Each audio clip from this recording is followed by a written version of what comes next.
Auzubillahiminash-shaytanir-rajim. Bismillahir-rahmanir-rahim.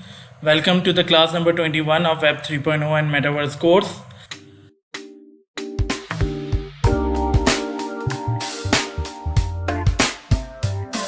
औज़ुबिल्लाहिमिनश्शैतानिर्रजीम बिस्मिल्लाहिर्रहमानिर्रहीम। Okay class, तो हम लोग स्टार्ट करते हैं आज की क्लास। अच्छा क्लास, लास्ट क्लास में हम लोगों ने to do app with Firebase database देखी थी। हमने ये देखा था कि किस तरह हम टू डू ऐप में अगर कोई आइटम ऐड कर रहे हैं, डिलीट कर रहे हैं, अपडेट कर रहे हैं या डिलीट ऑल कर रहे हैं, तो वो सब चीज़ें हमारे पास डेटाबेस में भी हो रही हैं नहीं हो रही, हम लोगों ने लास्ट क्लास में बहुत डिटेल में देखा था। उसके बाद हम लोगों ने क्लास कुछ चीज़ें देखी थी एडवांस जावास्क्रिप्ट में जो रह गई थी, एसिंक, अवेट, प्रॉमिस एक्सेट्रा। वालेकुम अस्सलाम। अच्छा क्लास, आज की क्लास हम लोग रिएक्ट स्टार्ट करने के लिए जा रहे हैं। रिएक्ट जावास्क्रिप्ट का एक लाइब्रेरी है। अगर आप लोग मुझसे पूछेंगे कि आज के बाद जितने भी प्रोजेक्ट बनेंगे, जितने भी असाइनमेंट आप लोग बनाएंगे, जितना भी काम करेंगे, वो आप रिएक्ट पे करेंगे, तो आप लोग कह सकते हो कि हम लोगों ने जो HTML CSS जावास्क्रिप्ट पढ़ा वो क्यों पढ़ा, हमें डायरेक्ट रिएक्ट ही पढ़ा देते हैं। उसकी वजह यह है कि आप लोगों की जो बेस थी, जो फाउंडेशन थी, पहले तो हमें वो बनानी थी, क्योंकि रिएक्ट में HTML CSS जावास्क्रिप्ट ही यूज़ हो रही है। अभी हम लोग जब रिएक्ट स्टार्ट करेंगे तो आप लोग खुद ही देखेंगे कि तमाम चीज़ों का एक मिक्सचर है जो हम लोग रिएक्ट में यूज़ करेंगे, लेकिन वो पढ़ना ज़रूरी था। आपकी बेस, आपकी फाउंडेशन को हमें स्ट्रॉन्ग करना था। अब आप इस काबिल हो चुके हैं कि आप किसी भी जावास्क्रिप्ट के फ्रेमवर्क या लाइब्रेरी पे काम कर सकते हैं। अगर आपको जावास्क्रिप्ट बहुत अच्छी तरीके से आती है क्लास, तो आप लोग रिएक्ट ही नहीं, एंगुलर पे भी काम कर सकते हैं, आप Vue.js में भी काम कर सकते हैं, आप Next.js, जो अभी करंट पॉपुलर फ्रेमवर्क चल रहा है रिएक्ट का, Next.js, आप उस पर भी काम कर सकते हैं। तो क्लास, अगर रिएक्ट की बात की जाए तो रिएक्ट हमारे पास एक लाइब्रेरी है जावास्क्रिप्ट की, और रिएक्ट जावास्क्रिप्ट की मदद से ही बनाई गई है अगर देखा जाए। नहीं, आप लोग डायरेक्ट रिएक्ट पे मत आए। आप लोग माशाल्लाह से जो डायनामिक जो आप लोग वेबसाइट बना चुके हैं अभी तक, सिर्फ उस चीज़ को अब आप रिएक्ट पे लेकर आ जाएं, क्योंकि आजकल की जो मार्केट वैल्यू है वो ज़्यादातर रिएक्ट डेवलपर्स की बहुत ज़्यादा है, क्योंकि उसकी कम्युनिटी बहुत ज़्यादा है। रिएक्ट की बात की जाए, 2014 में फेसबुक ने रिएक्ट लॉन्च किया था, और अभी भी जो फेसबुक का जो पूरा नेटवर्क, जो ऐप है फेसबुक की, वो पूरी की पूरी रिएक्ट पे बनी हुई है। तो रिएक्ट की मार्केट बहुत ज़्यादा है, वैल्यू बहुत ज़्यादा है, इसके डेवलपर्स बहुत कम है, लेकिन मार्केट वैल्यू बहुत ज़्यादा है इसकी। अच्छा क्लास, रिएक्ट हमारे पास जावास्क्रिप्ट की लाइब्रेरी अगर मैं आपको दिखाऊं, यहाँ पे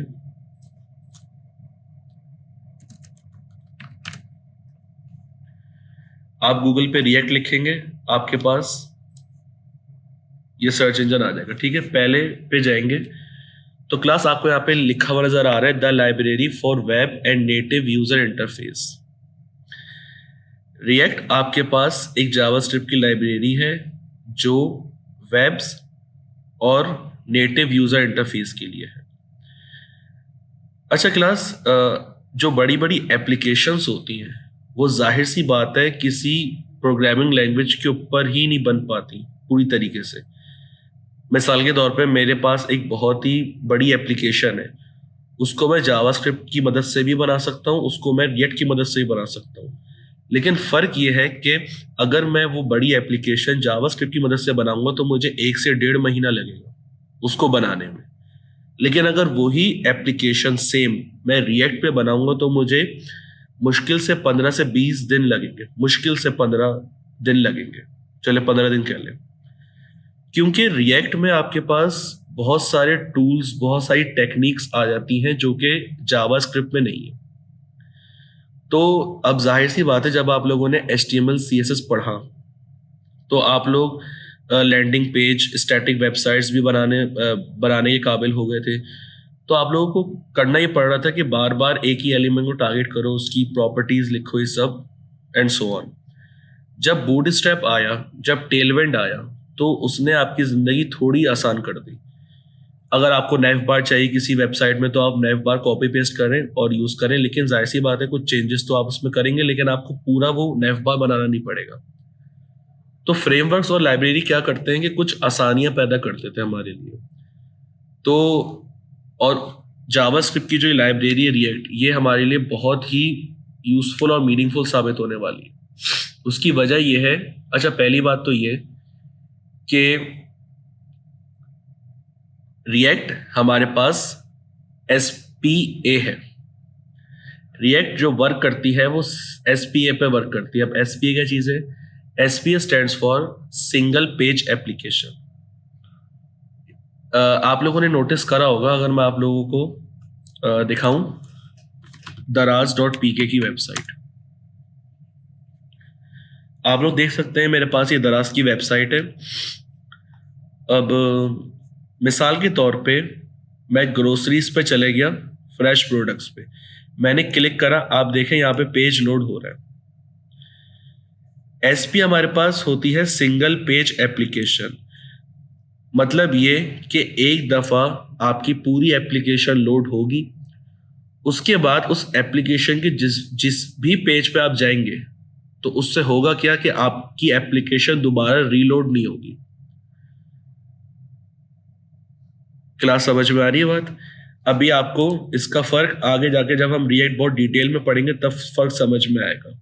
अभी सिर्फ इतना समझें कि जावास्क्रिप्ट हमारे पास रिएक्ट हमारे पास जावास्क्रिप्ट की लाइब्रेरी है और रिएक्ट से हम सिंगल पेज एप्लीकेशंस बनाते हैं। क्लास इतनी बात सबको क्लियर है? ओके क्लास, तो सबसे पहले करते ये हैं कि सबसे पहले हमको करना क्या क्लास ये है कि सबसे पहले रिएक्ट अपने सिस्टम में इंस्टॉल करनी है ग्लोबली। ठीक है, तो अभी मेरे इस सिस्टम में जिसमें मैं आपको पढ़ा रहा हूँ इसमें रिएक्ट ग्लोबली इंस्टॉल हुई हुई है, लेकिन चूंकि आप लोग माशाल्लाह से फ्रेशर्स हैं तो आप लोग करें ये कि आप लोग विंडोज़ पे जाएं और यहाँ पे लिख दें CMD। आपका कमांड प्रॉम्प्ट ओपन हो जाएगा। उसके बाद आपको क्लास करना ये है कि अब यहाँ पे अब आपको रिएक्ट ग्लोबली इंस्टॉल करना है अपने सिस्टम में। ठीक है, तो उसके लिए कमांड क्या लिखेंगे क्लास, मैं थोड़ा जूम कर देता हूँ। आपको लिखना है क्लास npm इंस्टॉल --ग्लोबल। उसके बाद लिखेंगे क्लास क्रिएट -react -app।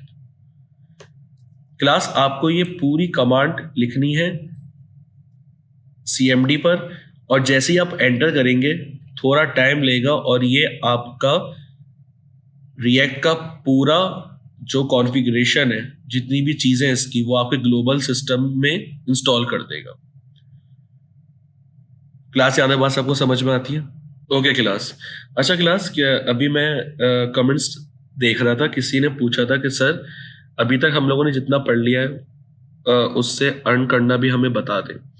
देखिए बहुत सिंपल सी चीज़ें हैं। अगर अभी से आप लोग अर्न करने लग जाएंगे तो अभी मार्केट में अभी जो आप लोगों ने पढ़ा है, अभी आप लोगों ने HTML CSS और जावास्क्रिप्ट पढ़ी है, तो इस पर अब काम ना बहुत कम हो चुका है मार्केट में, क्योंकि जाहिर सी बात है अब नई नई टेक्नोलॉजीज आ रही हैं। आप लोग देखते होंगे आपके जो सराउंडिंग्स में जो टेक्नोलॉजी ग्रूम कर रही है, Next.js है, मेटावर्स की लोग बातें कर रहे हैं, जो हम लोग अभी करंट कोर्स पढ़ रहे हैं। तो अगर आपको अभी से अगर अर्न करना स्टार्ट करना है तो आप लोग इंटर्नशिप्स करें। जो भी आपने पढ़ा है ना उसकी इंटर्नशिप लाजमी करें। इंटर्नशिप होता क्या है कि इंटर्नशिप में कि आपको एक टाइम पीरियड में प्रोजेक्ट्स पे काम कराया जाता है जो भी आपने पढ़ा है। तो उससे होता क्या है कि आप रियल वर्ल्ड प्रोजेक्ट्स पे काम करना स्टार्ट करते हैं, आपको पता चलता है कि किस तरह प्रोजेक्ट क्रिएट किए जाते हैं। तो अगर इंटर्नशिप आपको के लिए अप्लाई करना है इंटर्नशिप के लिए, तो आप Indeed.com पे जाएं। बहुत ही पॉपुलर वेबसाइट है Indeed.com। पे जाएं, आप अपनी बहुत बहुत अच्छी सीवी बनाएं और वहां पे दीगर पोस्ट आ रही होती है सॉफ्टवेयर हाउसेस की, वहां पे आप अपनी पोस्ट ड्रैग एंड ड्रॉप कर दें, इंशाल्लाह 1-1.5 हफ्ते में आपके पास जवाब आ जाएगा। तो इंटर्नशिप लाजमी करें, क्योंकि देखें अभी तो आप अर्न नहीं कर सकते, क्योंकि मैंने आपको जिस तरह बताया कि मार्केट बहुत एडवांस हो चुकी है, एडवांस चीज़ें आ चुकी हैं। तो अभी भी ऐसा नहीं है कि आप लोग अर्न नहीं कर सकते, लेकिन कर सकते हैं। लेकिन वही बात है, जिस तरह मैंने आप लोगों से कहा कि मार्केट में आजकल फ्रेमवर्क्स पे काम हो रहा है, रिएक्ट पे काम बहुत ज़्यादा हो रहा है, नेक्स्ट जेएस पे हो रहा है, डेटाबेसिस पे काम हो रहा है। तो इंटर्नशिप के बगैर आपको जो रियल वर्ल्ड प्रोजेक्ट्स है उसका आइडिया नहीं हो पाएगा। तो आप लोगों ने जो कुछ भी अभी तक पढ़ा है उसकी लाजमी इंटर्नशिप करें। Indeed.com पे जाएं, कुछ पार्ट टाइम जॉब्स होती हैं, कुछ फुल टाइम भी जॉब्स होती हैं। आप अपना एक अच्छा पोर्टफोलियो बनाएं, अपनी एक अच्छी सीवी बनाएं, ताकि आप वहां पे ड्रैग एंड ड्रॉप करें जहां पे आपको सूटेबल कंपनी या टाइम मिल रहा है। तो इंटर्नशिप लाजमी करें। इंटर्नशिप के बाद फिर आप फ्रीलांसिंग भी कर सकते हैं फाइवर, अपवर्क पे। तो बहुत सारी चीज़ें, बहुत मतलब दुनिया खुली हुई है। बस आपको करना यह है कि आपको पढ़ना है, सीखना है, समझना है और काम करना स्टार्ट कर देना है।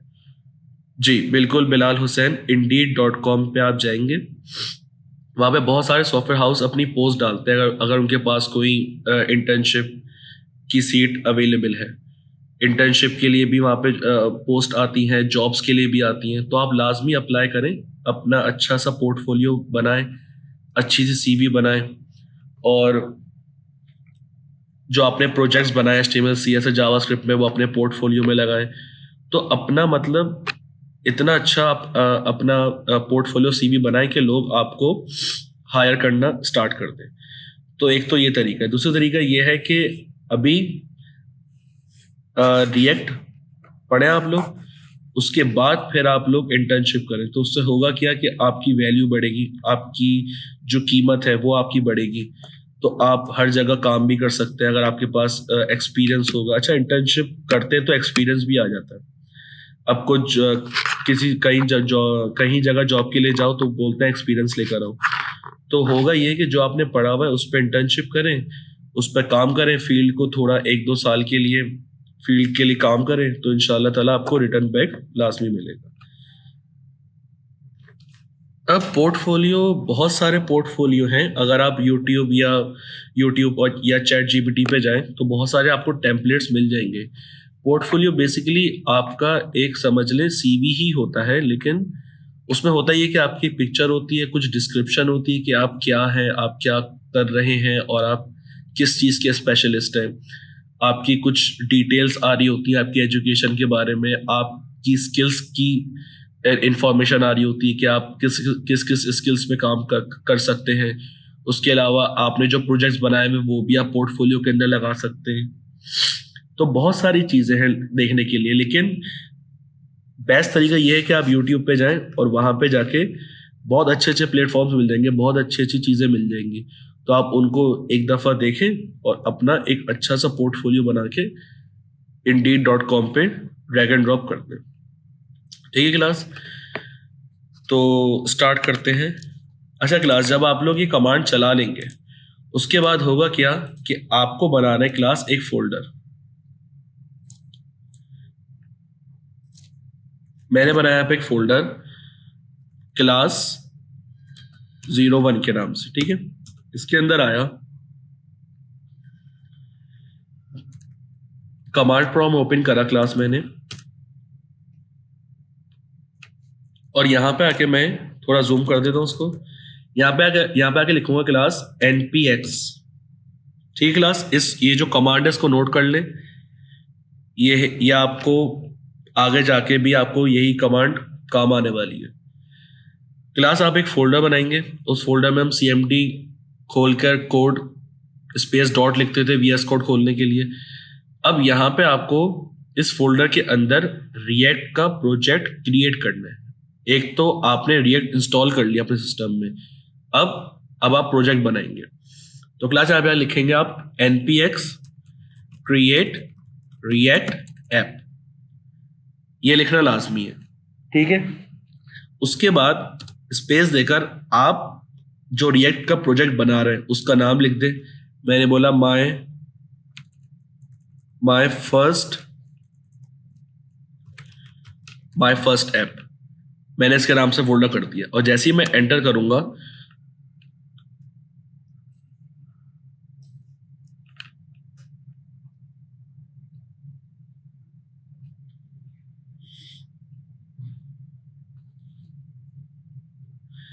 क्लास आप लोग देख सकते हैं मेरे पास अब रिएक्ट का प्रोजेक्ट क्रिएट हो रहा है, creating a new react app, ठीक है।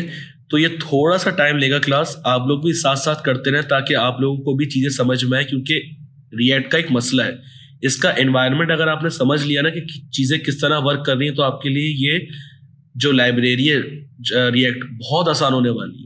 क्योंकि अब जो मुश्किल चीजें थी जावास्क्रिप्ट वो तो सब आपने पढ़ लिया, अब बस इम्प्लीमेंट करने का वक्त है कि इम्प्लीमेंट जो सही जगह करना है ना वो रिएक्ट पे करना है। तो साथ साथ आप लोग करते रहें चीजें ताकि आपको चीजें याद होती रहे। क्लास अभी ये थोड़ा टाइम लेगा, थोड़ा वेट करते हैं, उसके बाद जब क्रिएट हो जाएगा फिर हम स्टार्ट करेंगे। इतने आप लोग भी अपने पास प्रोजेक्ट क्रिएट कर लें। सैफ रहमान, आपके पास npm is not recognise as internal external command. अच्छा क्लास, इस एरर का मतलब ये है उसैफ के आपके पास Node.js इंस्टॉल नहीं हुआ।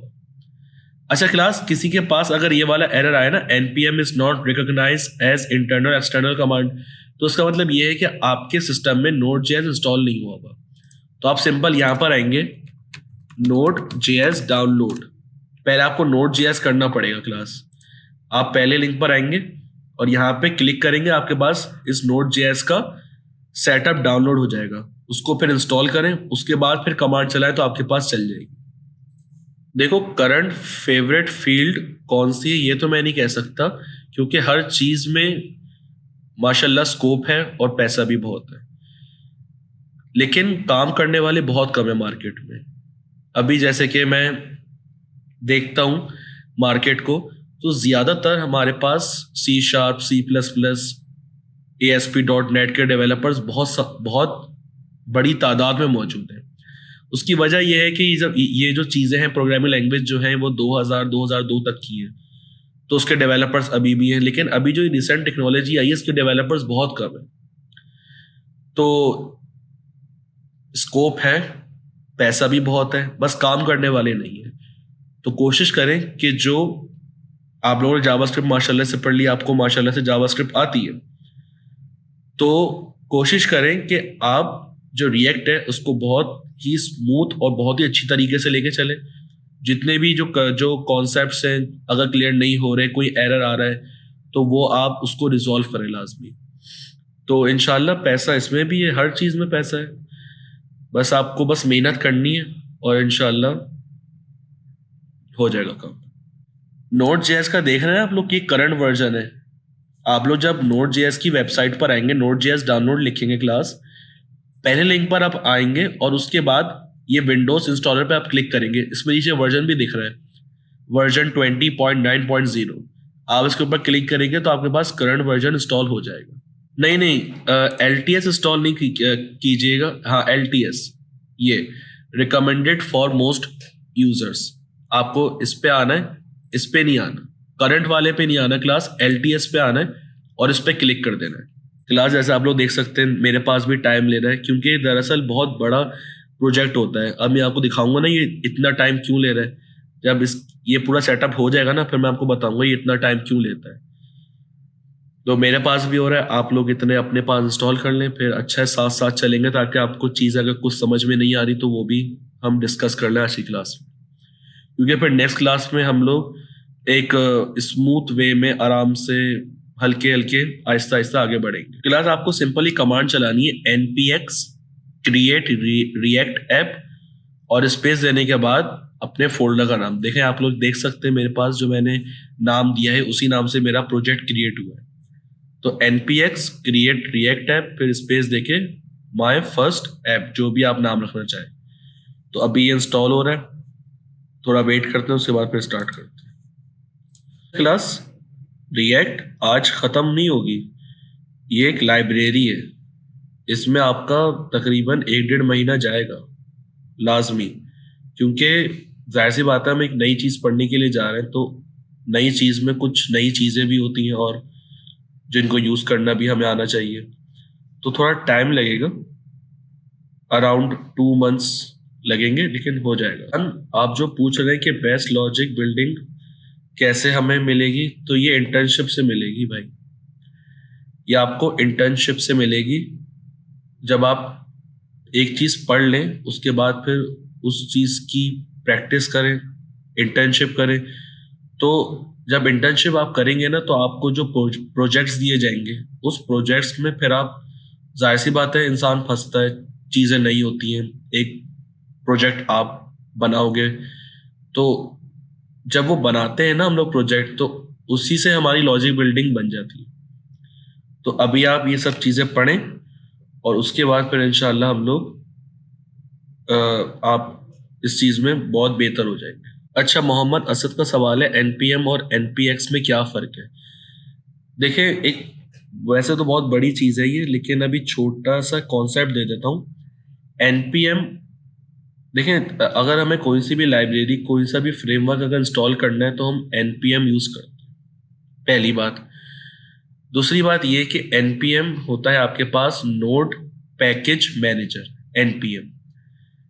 एनपीएम करता ये है कि आप जो कुछ भी इंस्टॉल करें अपने सिस्टम में, अगर वो आप एनपीएम के साथ करेंगे ना, तो होगा ये कि वो चीज़ आपके पूरे ग्लोबल सिस्टम में इंस्टॉल हो जाएगी।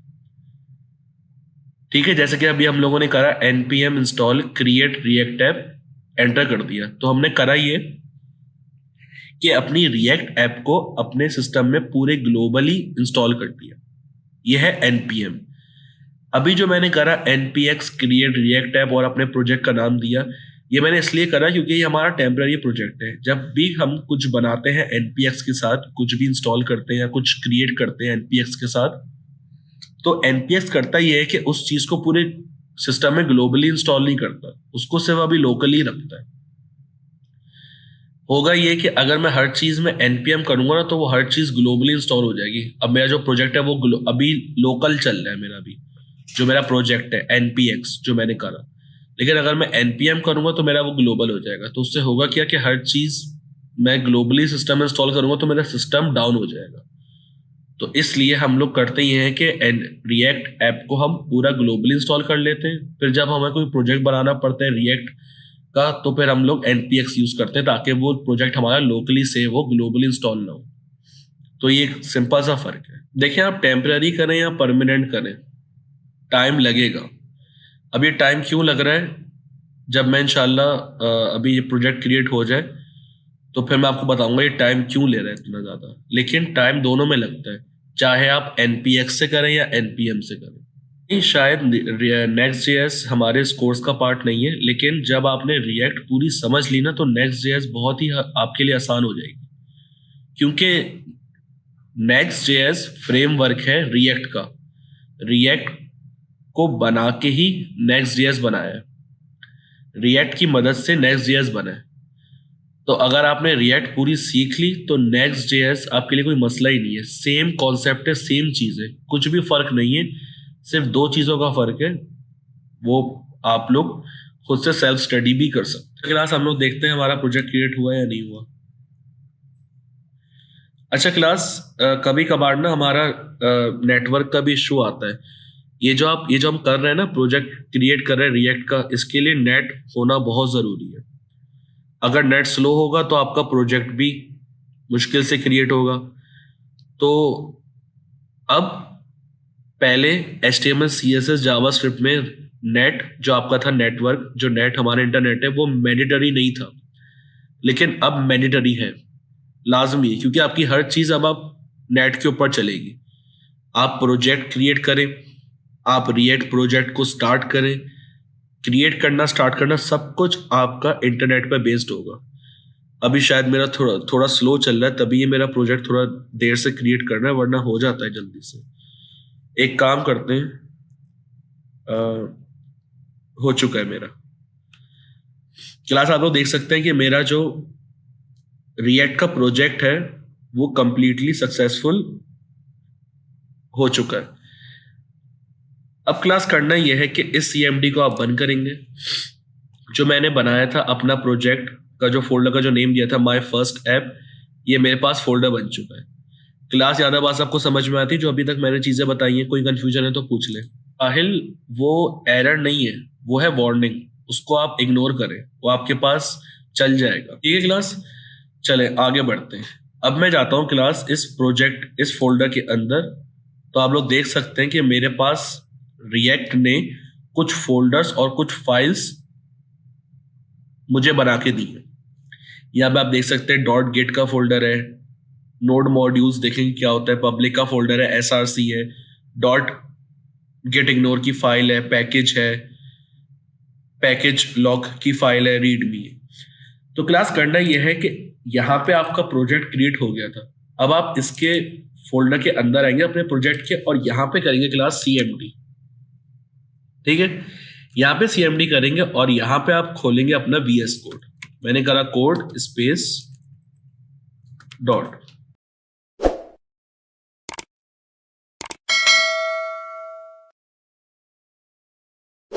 अच्छा क्लास, आप लोग देख सकते हैं मैं अपना VS कोड ओपन कर लिया है।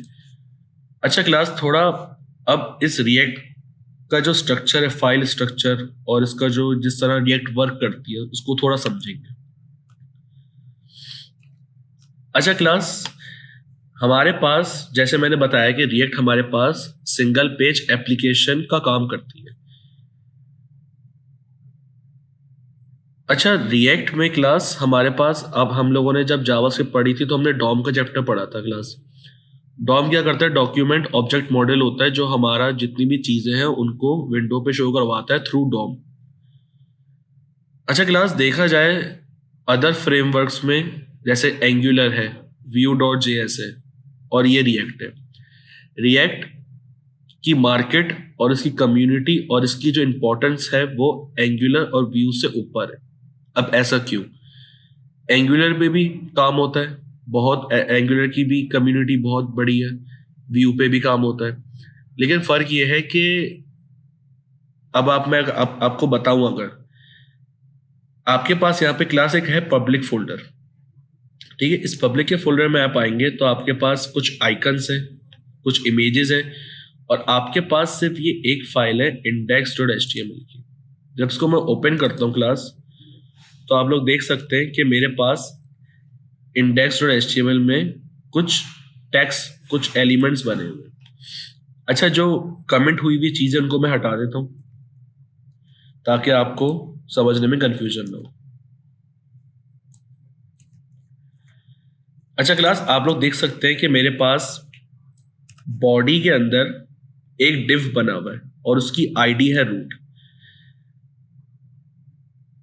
वैसे अगर देखा जाए HTML CSS या जावास्क्रिप्ट की वेबसाइट जब हम बनाते हैं तो एक लॉगिन का पेज होता है, एक साइन अप का पेज होता है, फिर उसकी दोनों की स्टाइल की फाइल्स होती हैं, फिर उसकी जावास्क्रिप्ट की फाइल होती है। लेकिन इस पूरे रिएक्ट की एप्लीकेशन में आपके पास सिर्फ एक ही इंडेक्स की फाइल होती है क्लास। चाहे आपको 15-20 पेजेस बनाने हो अपने वेब पेज में, अपने रिएक्ट वेबसाइट में 15-20 पेजेस बनाने हो, तब भी आपके पास एक ही फाइल होती है index.html की। अब ऐसा क्यों? देखिए क्लास, रिएक्ट जो है हमारा वो एक लाइब्रेरी है जावास्क्रिप्ट की। रिएक्ट हमें 2 डॉम देता है।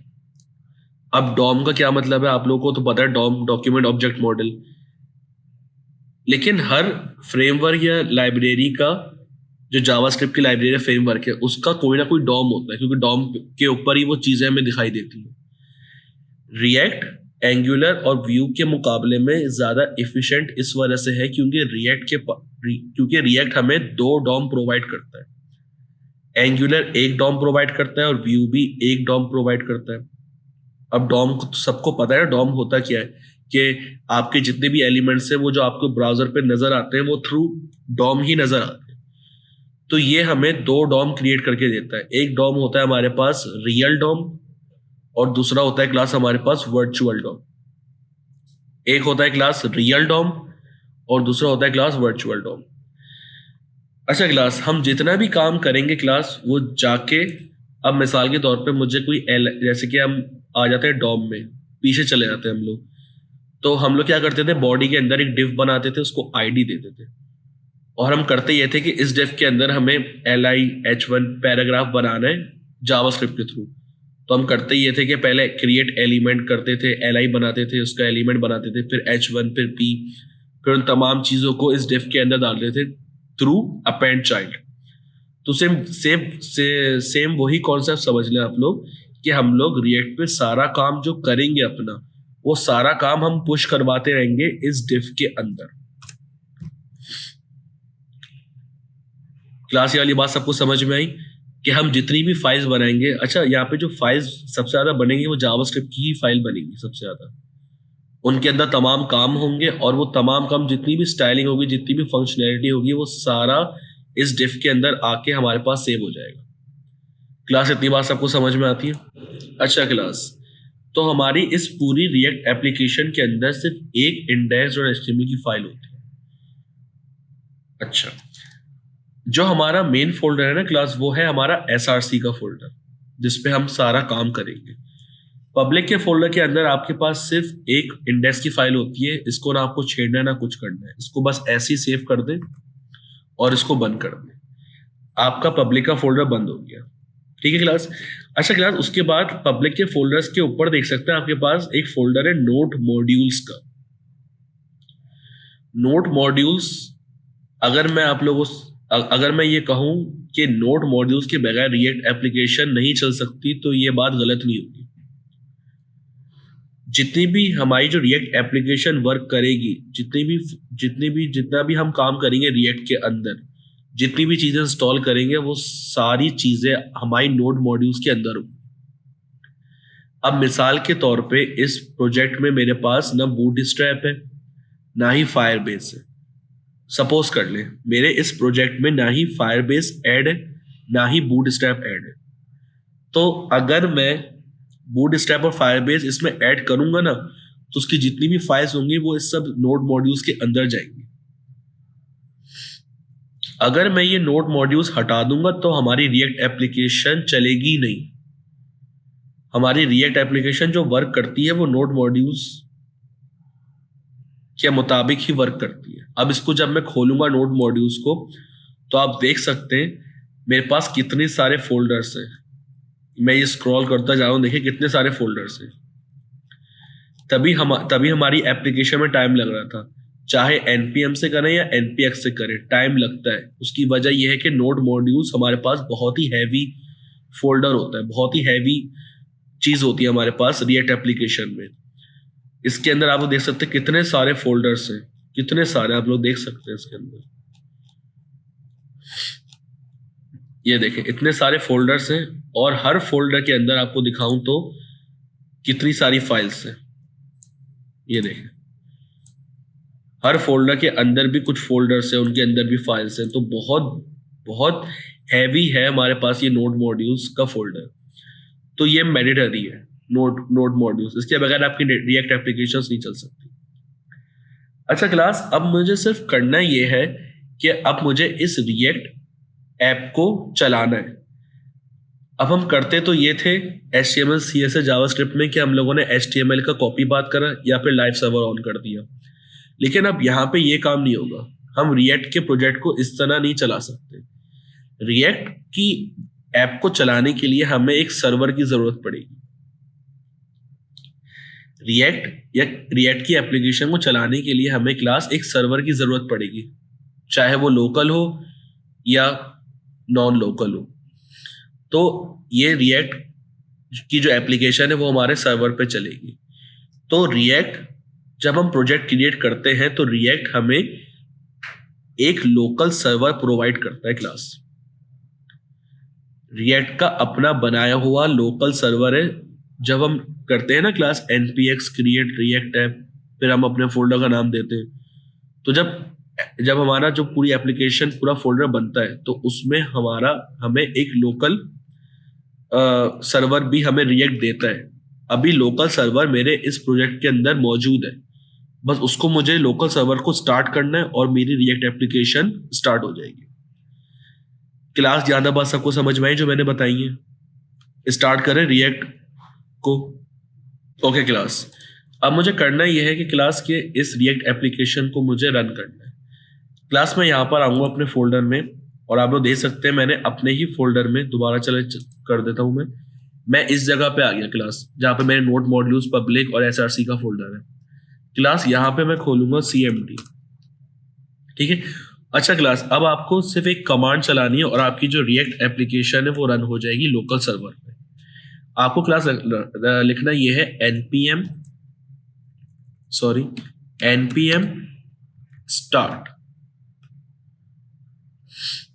क्लास, अगर आपको रिएक्ट एप्लीकेशन रन करनी है अपने ब्राउजर पे, तो लोकल सर्वर चलाने के लिए आपको लिखना पड़ेगा npm start। जब आप ये कमांड लिखेंगे और एंटर करेंगे तो आपकी जो रिएक्ट एप्लीकेशन है वो खुद ब खुद ब्राउजर पे स्टार्ट हो जाएगी। देखिए खुद ब खुद ब्राउजर खुला है, मैंने नहीं खोला। आप लोग देख सकते हैं स्टार्टिंग द डेवलपमेंट सर्वर है, ये Next.js का रिएक्ट का लोकल सर्वर है, ठीक है। अभी क्या नजर आ रहा है? कंपाइल्ड सक्सेसफुली, और हमारी जो एप्लीकेशन है सक्सेसफुली रन हो रही है। अब हम अपने ब्राउजर पे जाते हैं और ये क्लास हमारी रिएक्ट एप्लीकेशन सक्सेसफुली रन हो रही है ब्राउजर पे। और अगर मैं आपको दिखाऊं तो देखें इसका URL देखें, ये है हमारे पास लोकल होस्ट, मतलब लोकल सर्वर पे चल रहा है लोकल होस्ट 3000। तो क्लास ज्यादा बात सबको समझ में आई? तो क्लास आप लोग के पास ये रिएक्ट एप्लीकेशन रन हो रही है ब्राउजर पे। अच्छा क्लास, ये जो ब्राउजर, ये जो हमारा लोकल सर्वर है ना, ये हमारा समझ लें कि अगर हमने प्रोजेक्ट के अंदर कोई भी चेंजेस करी तो ये रियल टाइम हमें ये चेंजेस दिखाएगा। जैसे कि हमारा लोकल सर्वर है, अगर हम लोग सिंपल HTML CSS जावास्क्रिप्ट पे अगर कोई वेबसाइट बनाए और अगर हम index.html की फाइल में जाए और लोग वहाँ पे ओपन विद लाइव सर्वर जब हम लोग करते हैं तो क्या होता है, हमारा लाइव सर्वर पे हमारा HTML CSS और जावास्क्रिप्ट की फाइल रेंडर होती है ब्राउजर पे। तो अगर हम कोई चेंजेस करते हैं तो रियल टाइम हमें चेंजेस दिखते हैं। तो सिंपल यही वही सिनेरियो है कि अभी हमारा लोकल सर्वर पे हमारी रिएक्ट एप्लीकेशन रन कर रही है। तो अगर रिएक्ट एप्लीकेशन के अंदर कोई भी चेंजेस करेंगे तो ये रियल टाइम चेंजेस करेगा, आपको सेव करने की जरूरत भी नहीं पड़ेगी, ठीक है क्लास। अच्छा, जब मैंने रिएक्ट एप्लीकेशन रन करी तो मेरे पास ये क्या आ गया? ये तो मैंने लिखा ही नहीं है। ये लोगो जो मेरे पास सर्कुलेट कर रहा है, कुछ टेक्स्ट आ रहा है और कुछ लिंक आ रहा है लर्न रिएक्ट का, ये तो मैंने लिखा ही नहीं है। तो ये बाय डिफॉल्ट एक सिंपल समझ ले बॉयलर प्लेट हमें रिएक्ट बना के देता है। जिस तरह अगर हम लोग index.html की फाइल जब क्रिएट करते हैं तो शॉर्टकट की से हम क्या करते हैं, HTML की बॉयलर प्लेट जनरेट करते हैं, नहीं करते? तो सिंपल ये वही काम करके दे रहा है रिएक्ट। जब हम प्रोजेक्ट क्रिएट करते हैं तो रिएक्ट हमें एक बॉयलर प्लेट बना के दे देता है। तो सिंपल इसका ये होम पेज समझ लें, ये होम पेज है इसका। क्लास क्लियर है सबको? क्लास अब करते ये हैं कि जो हमारे पास ये जो ब्राउजर में ये चीज दिख रही है, लोगो जो हमारे पास सर्कुलेट कर रही है, कुछ टेक्स्ट से ये लिंक बना हुआ है, अगर इसमें लिंक को मैं क्लिक करूं तो ये हमारे पास देख सकते हैं वो रिएक्ट की वेबसाइट ही ओपन हो गई मेरे पास, ठीक है क्लास। अच्छा क्लास, अब ये जो चीज है ये मेरे पास ये कहां पर है रिएक्ट ऐप के अंदर? तो जैसे मैंने आपको बताया कि जो हमारी रिएक्ट ऐप है, जो हमारा जो फोल्डर स्ट्रक्चर है उसमें SRC का फोल्डर हमारा मेन है, जरूरत इसकी है। तो आप सिंपली इसको ओपन करेंगे और आप लोग देख सकते हैं कि मेरे पास 2 CSS की फाइल है और 3-4 जावास्क्रिप्ट की फाइल है। और जो हमें तो ये चीज चाहिए, जो ये लोगो सर्कुलेट कर रहा है, ये टेक्स्ट और ये लर्न रिएक्ट क्लास, ये है आपके पास app.js। ये आपकी समझ ले रूट फाइल है। इसके अंदर आप जो कुछ भी लिखेंगे वो हमें यहाँ पे ब्राउजर पर रेंडर होगा, ठीक है। जब इसको ओपन करता हूं तो आप लोग देख सकते हैं added SRC app.js and save to reload, ये टेक्स्ट लिखा हुआ है, यहाँ पे भी हमें वो टेक्स्ट नजर आ रहा है। उसके बाद लर्न रिएक्ट एक एंकर एलिमेंट के अंदर है, वो भी हमें यहाँ पे नजर आ रहा है। और ये जो लोगो है ये हमारे पास ये ऊपर लगा हुआ है, इसके ऊपर कुछ CSS अप्लाई की होगी तभी ये हमारे पास सर्कुलेट कर रहा है। तो क्लास हम जो कुछ भी लिखेंगे वो इस app.js के अंदर लिखेंगे। एसआरसी पे आप एसआरसी के अंदर आएंगे और app.js पे आप यहाँ पे आ जाएंगे। क्लास इतनी बात सबको समझ में आती है? क्लास अब मिसाल के तौर पे मुझे करना ये है कि यहाँ पे जो लिखा हुआ है ना लर्न रिएक्ट, आप लोग देख सकते हैं ये एक एंकर टैग के अंदर है, लर्न रिएक्ट लिखा हुआ है और वो हमें यहाँ पे शो भी हो रहा है। अब मुझे करना ये है कि इसको हटा के मुझे लिखना है हेलो वर्ल्ड, मुझे इसको रिप्लेस करके लिखना है हेलो वर्ल्ड। तो क्लास मैंने यहाँ पे इसको हटाया और मैंने यहाँ पे लिखा हेलो वर्ल्ड। अच्छा, अब जैसे ही मैं इसको सेव करूंगा इस फाइल को, आप देख सकते हैं मेरे पास यहाँ पे हेलो वर्ल्ड आ गया। दोबारा देखेंगे, लर्न रिएक्ट था क्लास हमारे पास और वो हमें यहाँ पे नजर भी आ रहा है। देखिए मैंने पेज को रिफ्रेश नहीं कर रहा, ये हमें रियल टाइम चेंजेस दिखा रहा है। लर्न रिएक्ट लिखा हुआ है क्लास, अब मुझे इसकी जगह लिखना है हेलो वर्ल्ड। तो मैंने इसको हटाया, मैंने लिखा हेलो वर्ल्ड। इसको मैंने क्लास जैसे ही सेव करा, आप लोग देख सकते हैं मेरे पास ऑटोमेटिकली फास्ट रियल टाइम हमें चेंजेस दिखा रहे हैं। तो क्लास एक रिएक्ट का बहुत अच्छा फायदा ये भी है, जो कि ये रिएक्ट बीट करती है एंगुलर और व्यू को। उसका फायदा ये है कि रिएक्ट हमें दो डॉम बना के देता है, एक है वर्चुअल और एक है रियल डॉम। बाकी एंगुलर और व्यू जेएस हमें सिंगल डॉम बना के देते हैं। और दूसरा फायदा यह है कि रिएक्ट हमारे पास, रिएक्ट की जो एप्लीकेशन है वो बहुत ही फास्ट है। अगर हम कुछ चेंजेस करेंगे तो वो मिली सेकेंड्स में बहुत ही तेजी से हमें चेंजेस करके दे देगा। तो ये भी है, बहुत इफिशिएंट है, बहुत फास्ट है हमारे पास ये एप्लीकेशन। तो क्लास इतनी बात आपको समझ में आई? Okay class. अच्छा, अब मुझे करना क्लास क्या है कि इस टेक्स्ट को हटाना है और लिख देना है welcome to React first class. तो इसको मुझे हटाना है और ये मेरे पास आप लोग देख सकते हैं यहाँ पर, ठीक है। इसको सिंपली मैं हटाऊंगा और लिखूंगा welcome to React first class. इसको सेव करूंगा, जैसे सेव करा आप लोग देख सकते हैं मेरे पास फास्ट रियल टाइम हमारे पास चेंजेस आ गई। अच्छा क्लास, उसके बाद अब आप लोग देख सकते हैं, आप लोग देख भी रहे हैं कि फंक्शन है, मतलब जावास्क्रिप्ट की फाइल है। जाहिर सी बात है, जावास्क्रिप्ट की फाइल है तो फंक्शन तो होगा। फंक्शन के अंदर हमारे पास HTML लिखी हुई है। तो क्लास यहां पर एक कॉन्सेप्ट आ जाता है हमारे पास JSX का। यहां पे मैं लिख के दिखा देता हूं आप लोगों को, थोड़ा जूम करके। यहां पे कॉन्सेप्ट आ जाता है JSX का। JSX का क्या मतलब है क्लास? कि आप जावास्क्रिप्ट के अंदर रिएक्ट लिखने को हम JSX कहते हैं। मतलब हम जावास्क्रिप्ट के अंदर रिएक्ट लिख रहे हैं तो ये हमारे पास JSX फॉर्मेट है, ठीक है। अच्छा, अब हमारे पास हो क्या रहा है क्लास, यहाँ पे कुछ चीजें हमारे पास इंपोर्ट भी होती है। अब मिसाल के तौर पे अगर मुझे अपनी HTML को जावास्क्रिप्ट से कनेक्ट करना है तो बॉडी के एंड में मैं स्क्रिप्ट का टैग लगा देता हूँ ताकि मेरे पास जावास्क्रिप्ट कनेक्ट हो जाए। लेकिन यहाँ पे कनेक्शन का काम थोड़ा डिफरेंट है। यहाँ पे अब आपको वो इंपोर्ट करना पड़ता है। मिसाल के तौर पे अब इस app.js में मुझे app.css कनेक्ट करनी है, दूसरी फाइल कनेक्ट करनी है, तो मैं करूंगा इंपोर्ट और इन्वर्टेड कॉमास में उस फाइल का पाथ, ठीक है। अच्छा क्लास, अब यहां पे चलते हैं। यहां पे आके मैंने इन सबको हटा दिया, इन सबको हटा दिया पूरी, मतलब app.js की फाइल मैंने जितना भी कंटेंट था वो सब रिमूव कर दिया। अब इसको मैं करता हूं सेव और आप देख सकते हैं मेरे पास एक एम्प्टी वाइट ब्राउजर ओपन हो गया, ठीक है। अच्छा क्लास, अब मुझे करना ये है यहाँ पे, अच्छा app.js आपका रूट फाइल है, इसके अंदर जो भी कुछ चेंजेस करेंगे वो आपको ब्राउजर पे शो होगा। अच्छा क्लास, यहाँ पे और भी फाइल्स है, अगर आपको दिखाऊं मैं, ये तो app.css की फाइल है। CSS की फाइल में सेम CSS है, कुछ डिफरेंट नहीं है। अच्छा, उसके बाद फिर app.test है, ये भी हमारे पास एक फाइल होती है जो हमारे कोड को ब्राउजर पे शो कराती है। उसके बाद क्लास हमारे पास होती है ये index.js की फाइल। क्लास ये फाइल भी बहुत इंपॉर्टेंट है। ये क्या करती है, app.js में मैं जितना भी काम करूंगा ना क्लास, वो सारा काम यहां पर आएगा और यहां पे आने के बाद क्लास वो मेरे डॉक्यूमेंट जो मेरा div था उसके अंदर पेस्ट हो जाएगा।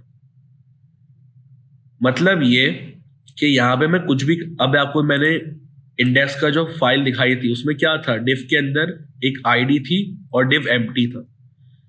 मैंने आप लोगों से बोला था जो भी मैं चेंजेस करूंगा वो सब इसके अंदर ऐड ऑन होंगी। तो सिंपल हमारे पास जब हम app.js में जितना भी काम करेंगे उसके बाद वो जितनी भी चीजें app.js की वो आएंगी यहाँ पर। यहाँ पे आने के बाद वो तमाम चीजें पहले डॉम से वो गेट होगा रूट जो हमारे पास HTML में बना हुआ है div, और उसके अंदर हमारी ये तमाम चीजें आ जाएंगी। क्लास इसका इतना काम है नहीं, लेकिन सिर्फ समझने के तौर पे समझे कि हमारा जो काम जो ट्रांसफर हो रहा है वो किस तरीके से हो रहा है। app.js के अंदर हम जितनी भी चीजें करेंगे वो तमाम चीजें हमारे पास आएंगी इंडेक्स में। इंडेक्स क्या कर रहा है, index.js की फाइल जो div बना हुआ है हमारे पास HTML में, उसकी जो आईडी है उसको गेट एलिमेंट से हमने टारगेट करा और उसके अंदर हमने अपनी जितनी भी चीजें थी app.js की वो सब उसके अंदर डाल दी। क्लास इतनी बात सबको समझ में आती है? ओके क्लास, अब मैं करता ये हूँ, अब जो हमें काम करना है क्लास मेन वो app.js में, ठीक है। यहाँ पे आने के बाद क्लास मैंने करा ये कि मैंने बनाया एक फंक्शन, ठीक है। फंक्शन बनेगा ऐप का लाजमी। क्लास ये वाली बात याद रखिएगा कि जो भी कुछ बनाए, जो भी कोई फंक्शन बनाए आप, उसका पहला लेटर कैपिटल होना चाहिए लाजमी। जो भी फंक्शन आप बनाएंगे उसका पहला लेटर कैपिटल होगा, ठीक है। अच्छा, और app.js में जो भी कुछ कंटेंट होता है उसको आप डिलीट कर दें और उसके बाद आप बनाएंगे फंक्शन, और ये ऐप जो ये नेम है ना ये आपको लाजमी देना है, लाजमी आपको ऐप देना है। अगर आप कोई और नाम से फंक्शन बनाएंगे तो आपके पास जो आप कंटेंट लिखेंगे वो आपका ब्राउजर पे शो नहीं होगा। तो फंक्शन ऐप का नाम। अच्छा, इसके अंदर जब आप आएंगे तो यहाँ पे कीवर्ड लगेगा रिटर्न का कीवर्ड लगेगा और उसके बाद राउंड ब्रैकेट्स लगेंगे और इसके अंदर अब आपका जो भी कोड है वो आएगा। अच्छा क्लास, इस रिटर्न के अंदर मैं बनाता हूं एक div। मैंने बनाया एक div और div के अंदर क्लास मैंने बनाया एक h1। इसके अंदर मैंने लिखा ये है हमारे पास मेन app.js पेज। क्लास मैंने एक फंक्शन बनाया ऐप के नाम से, उसके अंदर रिटर्न करवाया एक div और div के अंदर मैंने एक h1 पास कर दिया। क्लास इसको करता हूं मैं सेव, मैं आता हूं अपने रिएक्ट एप्लीकेशन में। अच्छा, अब क्लास होगा क्या कि अब आपको रिएक्ट को इंपोर्ट करना है, तो उसके लिए अब आप करेंगे क्या, एक्सपोर्ट डिफॉल्ट ऐप, इसको सेव करते हैं और मेरे पास जो h1 की हेडिंग थी वो मेरे पास आ गई। अच्छा क्लास, अभी जो मेरे पास एरर आया था इसको मैं कमेंट करता हूं, अभी जो मेरे पास एरर आया था। अच्छा क्लास, अब मसला ये है कि जो आप HTML CSS जावास्क्रिप्ट पढ़ रहे थे ना अभी तक, अगर कोई एरर आ भी रहा था तो आप उसको इग्नोर कर रहे थे, छोटे मोटे एरर्स को। बड़े एरर्स तो जाहिर सी बात है आपकी एप्लीकेशन को चलने देंगे नहीं, लेकिन जो छोटे मोटे एरर्स है ना उनको भी आप इग्नोर करते थे और जावास्क्रिप्ट फिर भी आपकी एप्लीकेशन को चलाता था। लेकिन ये जो रिएक्ट एप्लीकेशन है ना, ये समझ लें कि आपको हर तरह से रिस्ट्रिक्टेड कर देगी। ये रिएक्ट एप्लीकेशन छोटे से छोटा एरर भी बर्दाश्त नहीं करती। अब जो बड़ी बड़ी एप्लीकेशन जो हम लोग रिएक्ट पे बनाते हैं ना, तो उसके अंदर कुछ ऐसे एरर्स आ रहे होते हैं जो हम पढ़ नहीं पाते, जो मतलब हम समझ नहीं पाते, और बहुत ही मतलब ये स्ट्रिक्ट जेएस की लाइब्रेरी है रिएक्ट। तो आप लोग के पास ये एरर्स बहुत आएंगे। आपको करना सिर्फ ये है कि उन एरर्स को पढ़ना है और रिजॉल्व करना है अपना इश्यू। ये आपको बता रहा है। अब देखिए, जैसे कि इसने बताया मुझे कंपाइल्ड विथ प्रॉब्लम। देखिए मेरी रिएक्ट एप्लीकेशन चल ही नहीं, मुझे कंटेंट नजर ही नहीं आ रहा, इसने मुझे एरर दे दिया। अब पहले एरर रिजॉल्व होगा तभी ये पॉपअप हटेगा और मेरी एप्लीकेशन रन होगी। अब ये बोल रहा है एरर इन .src का जो फोल्डर है उसके अंदर index.js। अब एरर क्या है, एक्सपोर्ट डिफॉल्ट करें इंपोर्ट एज ऐप। क्लास मैंने करा ये था, मैंने आपको बताया था कोई भी चीज जब आप बनाएंगे उसको लाजमी आप इंपोर्ट करेंगे। अब मैंने फंक्शन तो बना दिया ऐप के नाम से। अब मैंने क्या कहा था, इसके अंदर जो भी कुछ चीज बनेगी वो जाती है index.js में। अब यहां पे उसको ऐप नहीं मिला। क्यों नहीं मिला? क्योंकि मैंने इस ऐप को एक्सपोर्ट नहीं करा। इस फंक्शन को मुझे एक्सपोर्ट करना है। मैंने फंक्शन यहां बनाया, अब मैंने इसको एक्सपोर्ट कर दिया। मतलब अब मुझे इस पूरे जहां पे भी फाइल है, जितनी भी फाइल है ना क्लास मेरी, वहां पे मुझे ये ऐप का फंक्शन अवेलेबल होगा। अब मैंने करा एक्सपोर्ट डिफॉल्ट ऐप, तो उसको क्या मिला, यहां पे आकर उसको ऐप मिल गई, ये जो ऐप है, और उसने मेरा ये एरर रिजॉल्व कर दिया और मुझे यहां पे दिखा दिया। क्लास सबको ये वाली बात समझ में आई? जो भी आप फंक्शन बनाएंगे, जिस चीज का भी फंक्शन बनाएंगे उसको लाजमी एक्सपोर्ट करेंगे। अच्छा, तो क्लास अब मेरे पास हो क्या रहा है कि एक डिव है और उसके अंदर एक h1, ठीक है। अच्छा क्लास, जो भी हम फंक्शन बनाते हैं, अब जाहिर सी बात है अगर मैं आपसे नॉर्मली पूछूं कि फंक्शन जब आप बनाते हैं, कोई सा भी normal function declaration, arrow function, कोई सा भी फंक्शन हो गया, जब आप रिटर्न करवाते हैं तो कोई एक चीज करवाते हैं। आपने कभी भी कोई डबल चीज रिटर्न नहीं करवाई होगी, हमेशा कोई सिंगल चीज रिटर्न करवाई होगी। तो मसला ये आ रहा है कि अगर, अब जाहिर सी बात है ये फंक्शन कोई एक चीज रिटर्न करेगा, या तो ये डिफ करेगा या h1 करेगा। अब मिसाल के तौर पे मैंने डिफ हटा दिया, अब मेरे पास ये एरर नहीं देना। इस फंक्शन का मतलब क्या है, ये फंक्शन जो ऐप का फंक्शन है ये रिटर्न कर रहा है एक h1। अब जाहिर सी बात है रिटर्न करवाते हैं कोई एक सिंगल चीज। अगर अब मैं करवा दूंगा ना एक और, इसको कॉपी करता हूं, इस पूरे h1 को मैं कॉपी करता हूं और नीचे पेस्ट कर देता हूं, अब मेरे पास ये एरर देगा, क्योंकि जाहिर सी बात है कभी भी रिटर्न डबल चीज नहीं होती, कोई सिंगल चीज होगी। तो जब भी आप कोई फंक्शन बनाएं, जब भी आप कोई फंक्शन बनाएंगे ना क्लास, तो लाजमी आपको रिटर्न लगाना पड़ेगा, ये मैंडेटरी है। उसके बाद रिटर्न के बाद आप लगाएंगे एक डिव, लाजमी डिव लगाएंगे और उस डिव के अंदर आप अपनी तमाम चीजें रखेंगे। अब इसको मैं कॉपी भी करता हूं ना, कॉपी करके नीचे पेस्ट करा, अब मुझे कोई एरर नहीं देगा। क्यों नहीं देगा? क्योंकि रिटर्न सिर्फ एक चीज हो रही है, और वो चीज क्या है क्लास, आपका ये डिव। क्लास ये वाली बात सबको समझ में आती है? अच्छा क्लास, उसके बाद मैंने एक h1 बनाया, उसके बाद फिर मैंने बनाया एक पैराग्राफ, लॉरेम को छोड़े, hello and welcome to the React class number 1। इसको मैं सेव करता हूं, रिएक्ट एप्लीकेशन में जाते हैं और आप लोग देख सकते हैं हमारे पास पैराग्राफ और हेडिंग दोनों आ रही है, ठीक है। अच्छा क्लास, उसके बाद हमारे पास, अच्छा जो भी आप काम करेंगे ना क्लास आगे जाके, जो हम लोग कंपोनेंट्स बनाएंगे, चीजें बनाएंगे, तो वो सारा काम हम इस src फोल्डर के अंदर करेंगे, ठीक है। अब इसको करते हैं बंद। अच्छा क्लास, नोड मॉड्यूल समझ में आ गया हम सबको, पब्लिक का फोल्डर समझ में आ गया, src का समझ में आ गया। अब क्लास हमारे पास है गेट इग्नोर की फाइल। अच्छा, अब मिसाल के तौर पे गेट इग्नोर को मैं लास्ट में समझाऊंगा कि होता क्या है। आते हैं हम लोग इस पे package-locked.json।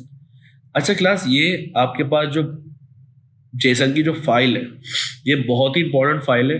मिसाल के तौर पे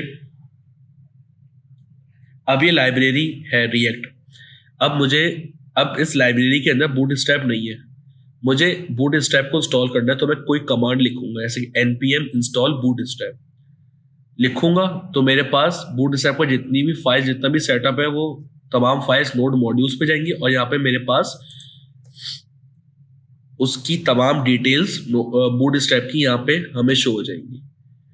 तो अगर आपको देखना हो ना कि आपकी एप्लीकेशन में कितनी चीजें हैं, कितनी चीजें आपके पास है अभी इंस्टॉल, तो वो आप यहाँ पे देख सकते हैं।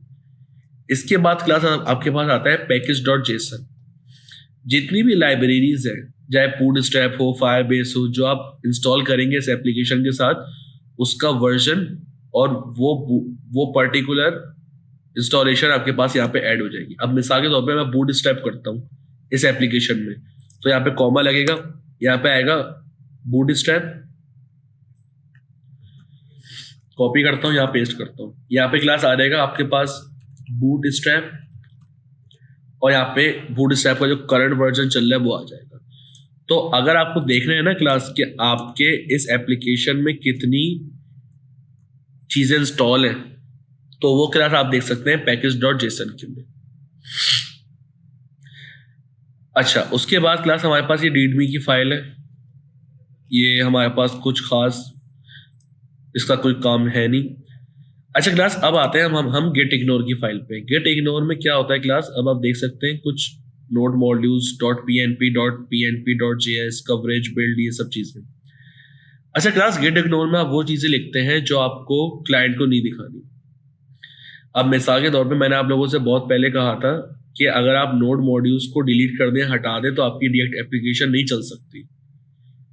तो वो चीजें, वो डिपेंडेंसी जो हमारी रिएक्ट एप्लीकेशन को नहीं चला सकती, वो चीजें हम यहाँ पे लिखते हैं।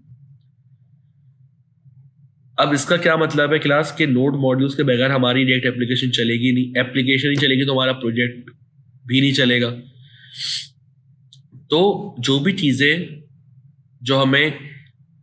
जो फाइल्स जो हमें इग्नोर करवानी है, जो चीजें हम क्लाइंट को नहीं दिखा सकते, वो हम सब गेट इग्नोर में रखते हैं। तो क्लास ये था हमारे पास एक पूरा ओवरऑल रिएक्ट एप्लीकेशन का फाइल सिस्टम, कि किस तरह हमारे पास रिएक्ट एप्लीकेशन चलती है, किस तरह वर्क करती है। तो क्लास अगर इसमें से किसी का कोई सवाल है तो पूछ लें, फिर हम आगे चलते हैं। क्लास src फोल्डर के अंदर हमारे पास app.js की फाइल है। अच्छा, इसके अंदर जितनी भी स्टाइलिंग होगी वो सब इसके अंदर आएगी, app.css के अंदर। ठीक क्लास, अगर आप कोई अपनी कस्टम CSS की फाइल बनाना चाहे तो वो भी बना सकते हैं। उसके बाद ये app.ts की फाइल है, ये भी हमारे पास रिएक्ट एप्लीकेशन को रन करने में हमारी मदद करती है। उसके बाद फिर ये index.css की फाइल है। अच्छा, इसकी JS की फाइल यहाँ पर है। जितनी भी इसकी स्टाइलिंग होगी वो सब इस फाइल के अंदर होगी। उसके अलावा हमारे पास ये लोगो है, और ये हमारे पास कुछ एक्स्ट्रा फाइल्स हैं जो हमारे पास रिएक्ट एप्लीकेशन को चलाती है। अभी जो चल रही है, ये जो लोकल सर्वर चल रहा है जो हमारे पास, ये सब उसकी कॉन्फ़िगरेशन फाइल्स।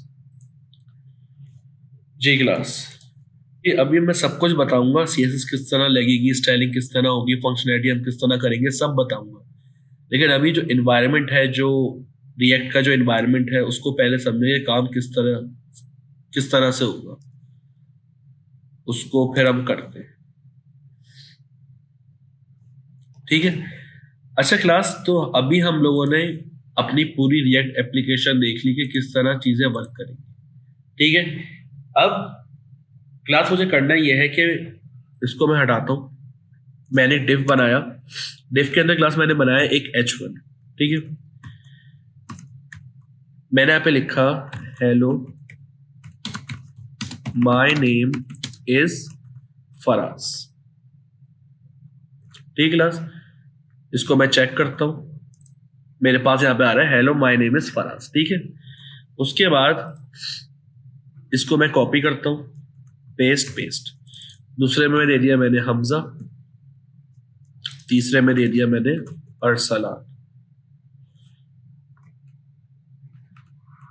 ठीक है, और इन सब से पहले मैं लगा देता हूं एक BR का एलिमेंट। इसको करते हैं कॉपी और यहाँ पे करते हैं पेस्ट। तो क्लास आप लोग देख सकते हैं कि मेरे पास 3 H1 आ गए। तीनों में मैंने लिखा है hello my name is Faraz, hello my name is Arsalan, hello my name is Hamza. अच्छा क्लास, अब क्लास ये है कि हम लोग जावास्क्रिप्ट के अंदर HTML यूज कर रहे हैं। तो हमने ये जितना भी काम करा है क्लास, ये हमारा JSX है, ठीक है। अच्छा क्लास, मैं चाहता हूं मैं एक वेरिएबल बनाऊं जावास्क्रिप्ट में और उस वेरिएबल के अंदर मैं किसी का भी कोई नाम रख दूं और उस वेरिएबल को मैं यहाँ पे ले आऊं।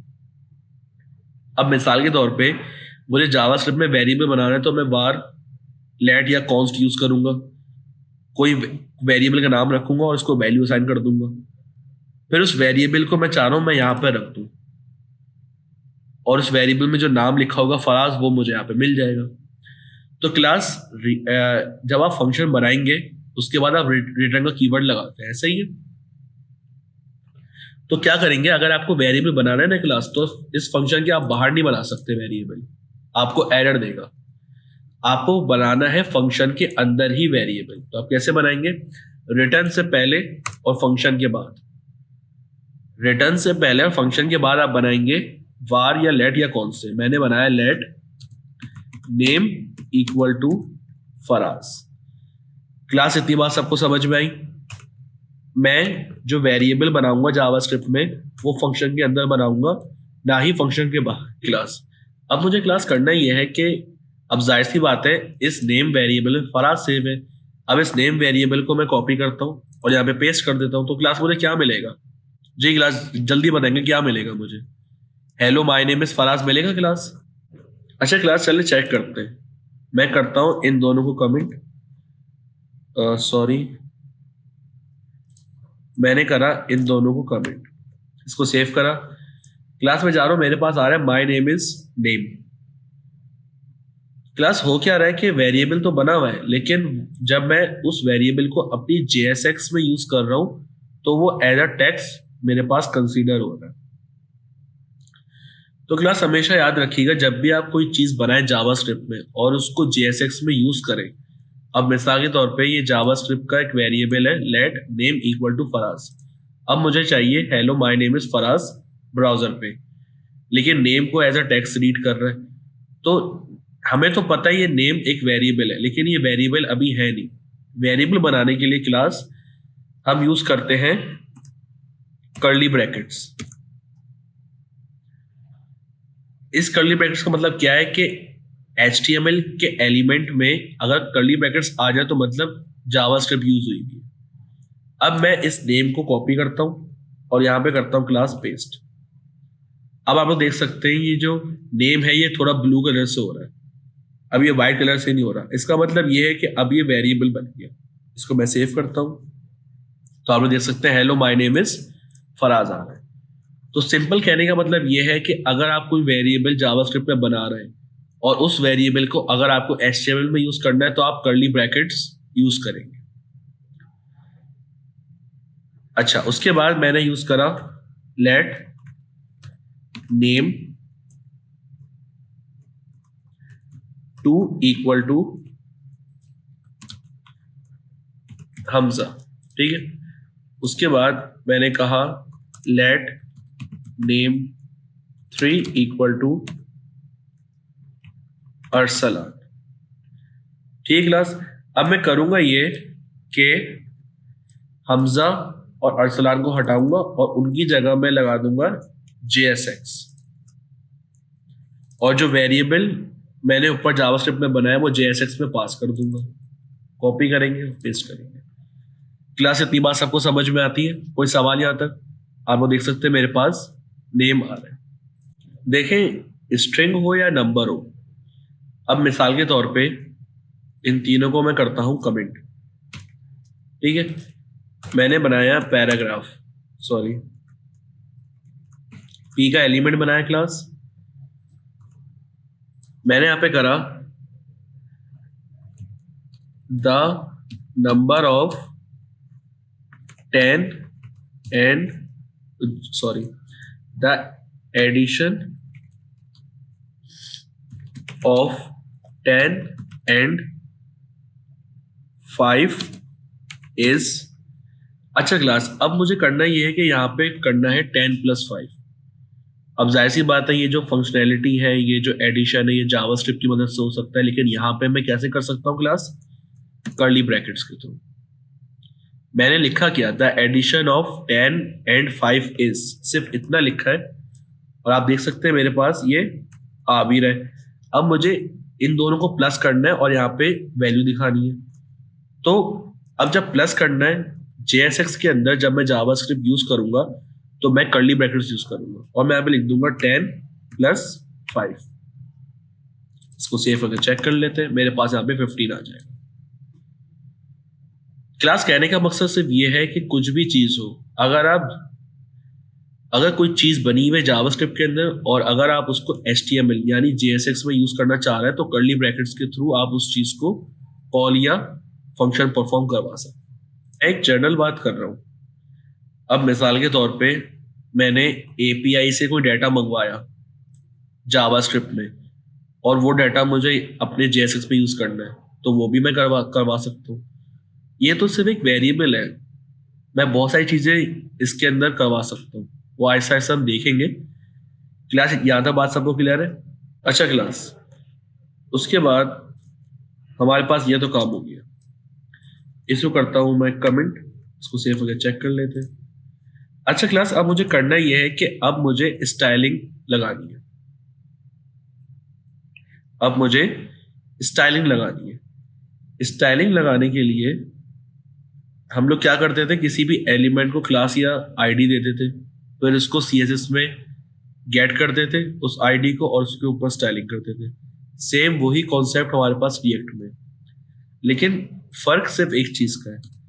अगर मैं किसी एलिमेंट को क्लास दूं ना क्लास, तो यहाँ पे क्लास ही दूंगा बल्कि क्लास नेम दूंगा। ठीक है क्लास? और दूसरी बात यह कि आईडी रिएक्ट में हम नहीं देते। किसी भी एट्रीब्यूट को अगर हमें किसी भी एलिमेंट को स्टाइल करना है तो उसको हम आईडी नहीं दे सकते। अगर आपको स्टाइल करना है तो आप किसी भी एलिमेंट को क्लास दे देते हैं वहां पे HTML CSS जावास्क्रिप्ट में, यहाँ पे आप देंगे क्लास नेम। मैंने दिया हेडिंग के नाम से। ठीक है क्लास?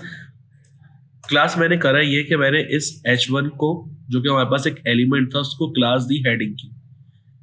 HTML CSS में हम क्लास देते थे, यहाँ पे हम यूज करते हैं क्लास नेम का एट्रीब्यूट। इस हेडिंग को कॉपी करा, इसके क्लास नेम को।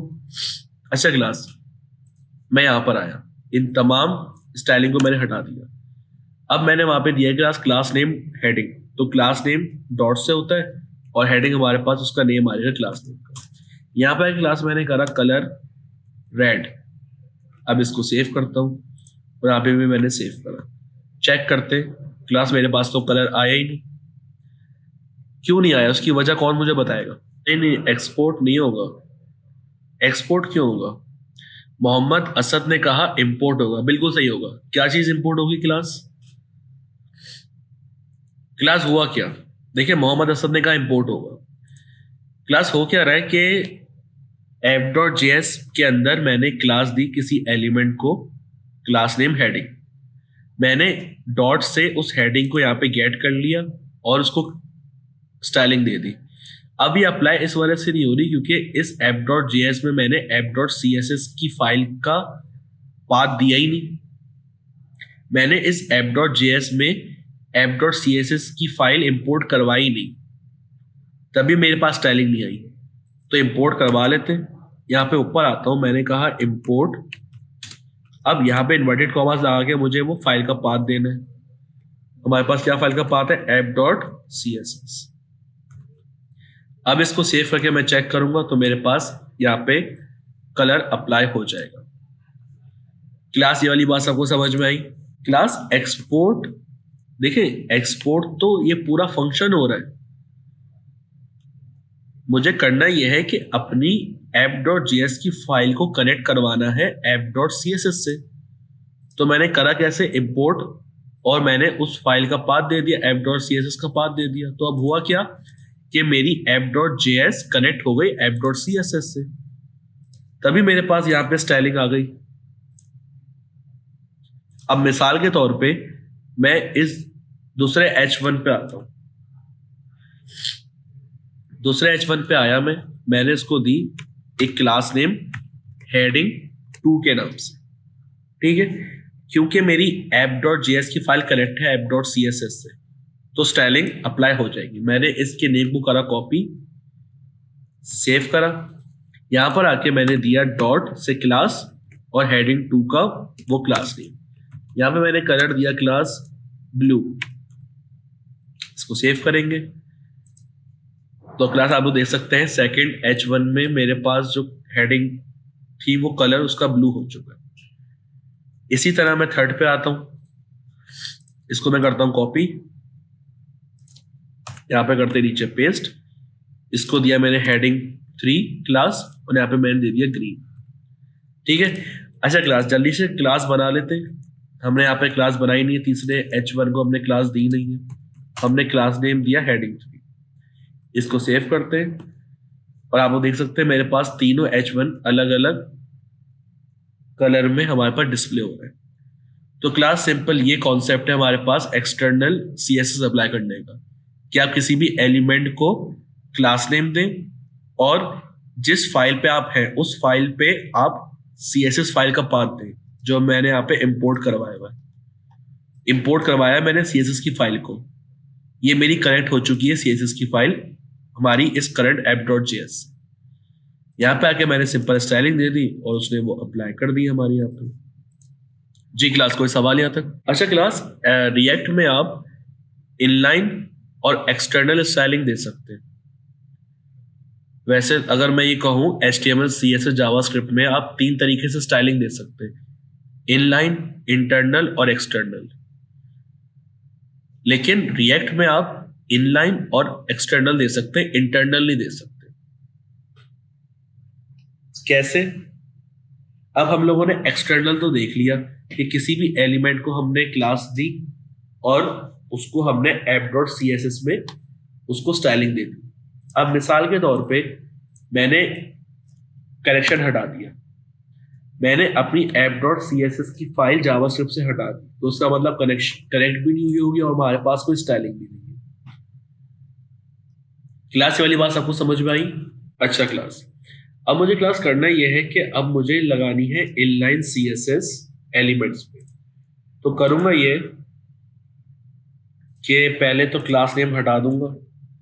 अच्छा क्लास अब यहाँ पे अब जाहिर सी बात है अगर मैं आप लोगों से बोलूं कि मुझे इनलाइन CSS यूज करनी है, तो जैसे HTML CSS में यूज करते थे स्टाइल का एट्रीब्यूट लगा के, सिंपल यहाँ पे भी वही काम होगा, स्टाइल का एट्रीब्यूट लगाएंगे, लेकिन अब यहाँ पे इन्वर्टेड कॉमास की जगह आ जाएंगे कर्ली ब्रैकेट्स। क्लास थोड़ा फर्क समझ में आया HTML CSS और रिएक्ट में? इनलाइन में हम लोग क्या करते थे HTML CSS में कि स्टाइल का एट्रीब्यूट देते थे, इक्वल टू करके इन्वर्टेड कॉमास देते थे, ये था हमारे पास HTML CSS का। लेकिन रिएक्ट में हम लोग अगर किसी एलिमेंट पे आपको इनलाइन स्टाइल देना है तो आप स्टाइल का एट्रीब्यूट लगाएंगे, लेकिन इक्वल टू के बाद आप कर्ली ब्रैकेट्स देंगे, ना ही आप इन्वर्टेड कॉमास देंगे। जो मैंने एक साथ तीन बैक स्पेस दिए लाइन पे, ये मैं ऑल्ट के थ्रू करता हूँ। ऑल्ट आप प्रेस करके रखें और जहां पे भी आप क्लिक करती रहेंगे वो सेलेक्टेड जगह आपको देता रहेगा, फिर वहां पे आप जो काम करवाना चाहे वो करवा। जी क्लास ठीक है। अब उसके बाद जी आप टेलविंड भी यूज कर सकते हैं, सैयद इरशाद आप टेलविंड भी यूज कर सकते हैं, वो जब बूटस्ट्रैप करवाऊंगा तो टेलविंड भी करवा देंगे, ठीक है। अच्छा क्लास अब मैंने तीनों एलिमेंट्स, अब पहले एलिमेंट पर आते हैं, इन दोनों को हम करते हैं कमेंट, ठीक है। पहले एलिमेंट पर आया, पहले एलिमेंट को मुझे देना है स्टाइल। मैंने करा ये कि मैंने स्टाइल का एट्रीब्यूट लगाया इक्वल टू इन्वर्टेड कॉमास। अब यहाँ पे एक और कर्ली ब्रैकेट्स दूंगा मैं। पहले तो हो क्या रहा था कि अगर मैं इनलाइन स्टाइल दूं तो मैं स्टाइल का एट्रीब्यूट लगाऊंगा। जैसे ही सजेशन में मैंने क्लिक करा, इसने मुझे एक कर्ली ब्रैकेट्स के साथ एक एट्रीब्यूट दे दिया। अब यहाँ पे मैं डायरेक्ट प्रॉपर्टी लिखने नहीं बैठ जाऊंगा, यहाँ पे मुझे एक और कर्ली ब्रैकेट लगाने पड़ेंगे। एक और कर्ली ब्रैकेट लगाई क्लास मैंने, अब देखिए एरर चले गया। पहले हमारे पास एरर आ रहा था क्लास, ये सिंगल कर्ली ब्रैकेट जब हमने यूज करे तो हमारे पास एरर आ रहा था। लेकिन जब मैंने लगाया इसके अंदर एक और कर्ली ब्रैकेट्स, तो अब हमारे पास एरर चलेगा। अब मैं यहाँ पे दूंगा कलर, देखिए सजेशन में दे रहा है कलर हमने दिया कौन सा, रेड। इसको सेव करूंगा, मेरे पास देखें H1 जो था हमारे पास रेड में आ। अच्छा, तो क्लास सेम यही सिनेरियो में इन दो एलिमेंट्स पे भी करूंगा। इनको करते हैं अनकमेंट, और यहाँ पे मैंने लगाए डबल कर्ली ब्रैकेट्स, और यहाँ पे भी डबल कर्ली ब्रैकेट्स लगाए।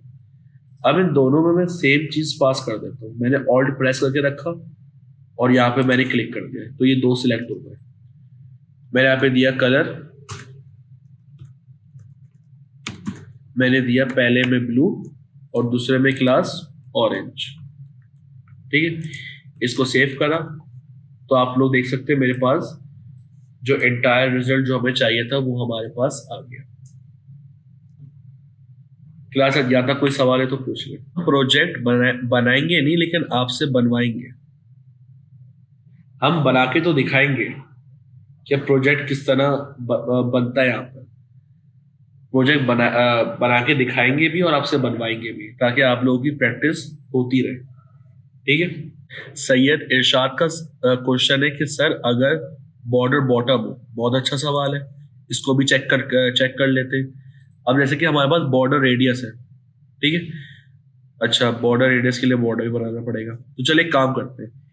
क्लास पहले H1 में मैंने एक स्टाइलिंग अप्लाई करी कलर रेड। अब मैंने यहाँ पे लगाया क्लास कॉमा। ये जो थी हमारे पास क्लास, ये पहली प्रॉपर्टी थी। अब दूसरी प्रॉपर्टी लगाने के लिए आप कॉमा लगाएंगे। उसके बाद क्लास मैंने दिया बॉर्डर कॉलन इन्वर्टेड कॉमास। अब मैंने दिया क्लास यहाँ पे 2 पिक्सल सॉलिड ब्लैक। चेक करते हैं इसको, सेव करेगा। यहाँ पे क्लास आप लोग देख सकते हैं मेरे पास H1 में एक बॉर्डर आ गया 2 पिक्सल का। इसको मैं, अच्छा, अब देखा जाए तो ये एक प्रॉपर्टी है, कॉमा लगा के दूसरी प्रॉपर्टी। अब मैं तीसरी प्रॉपर्टी भी दे सकता हूँ कॉमा लगा के। मैंने विड्थ दी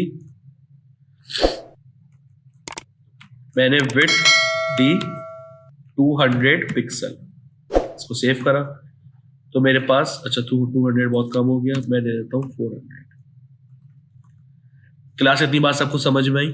अच्छा, अब मुझे करना है ये क्लास। अब मिसाल के तौर पे मेरे पास ऐसा CSS की प्रॉपर्टी ऐसे बॉर्डर रेडियस है, 2 नाम है।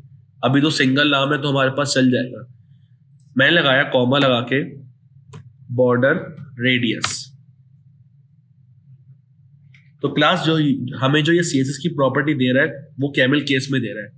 बॉर्डर तमाम लेटर स्मॉल में है, रेडियस का पहला लेटर कैपिटल है। Border radius colon inverted commas. अब यहाँ पे मैंने दिया क्लास 20 पिक्सल। सेव करके चेक कर लेते हैं, तो देख सकते हैं आपके पास 20 पिक्सल के बॉर्डर आ रहे हैं।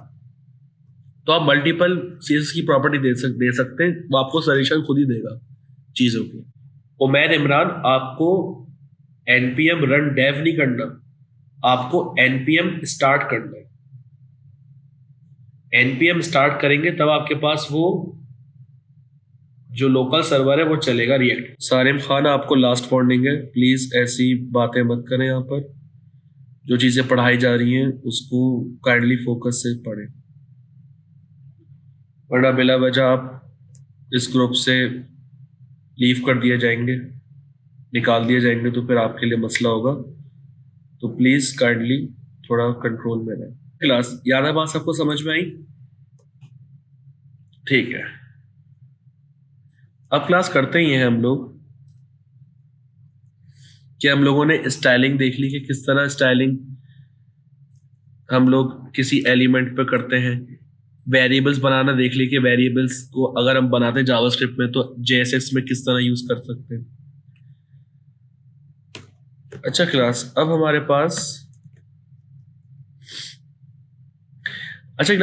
पास रिएक्ट में होते हैं कुछ कंपोनेंट्स। रिएक्ट की एक बड़ी वजह ये भी है, और ये तमाम फ्रेमवर्क्स और लाइब्रेरी में ये यूज होता है कि जब भी रिएक्ट हमारे पास रीयूजेबिलिटी ऑफ कोड भी परफॉर्म करता है।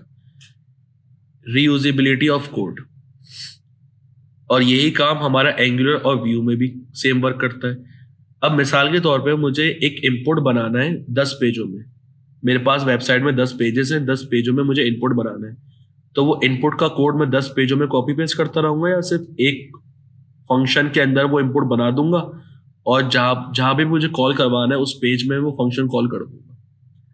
अब जिस तरह हम लोगों ने HTML CSS जावास्क्रिप्ट में जो हम लोगों ने फंक्शन बनाए थे, अगर मुझे वो फंक्शन, अगर वो कोड मुझे बहुत जगहों पे यूज करना है तो मैं उसको फंक्शन के अंदर लिख देता था, और जब भी मुझे इसको यूज करना पड़ता था तो मैं फंक्शन को कॉल कर देता था।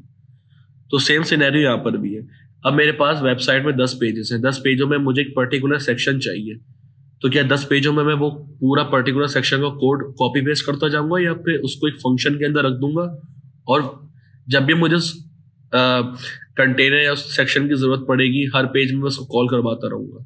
तो इससे बनती है हमारी रीयूजेबिलिटी ऑफ कोड। तो हमारे हम मल्टीपल कंपोनेंट्स बनाते हैं इस रिएक्ट के अंदर। कंपोनेंट्स बेसिकली फंक्शन ही कह लें आप लोग। अब मिसाल के तौर पे, अच्छा, जो भी काम होगा वो इस SRC के अंदर होगा, ठीक है क्लास।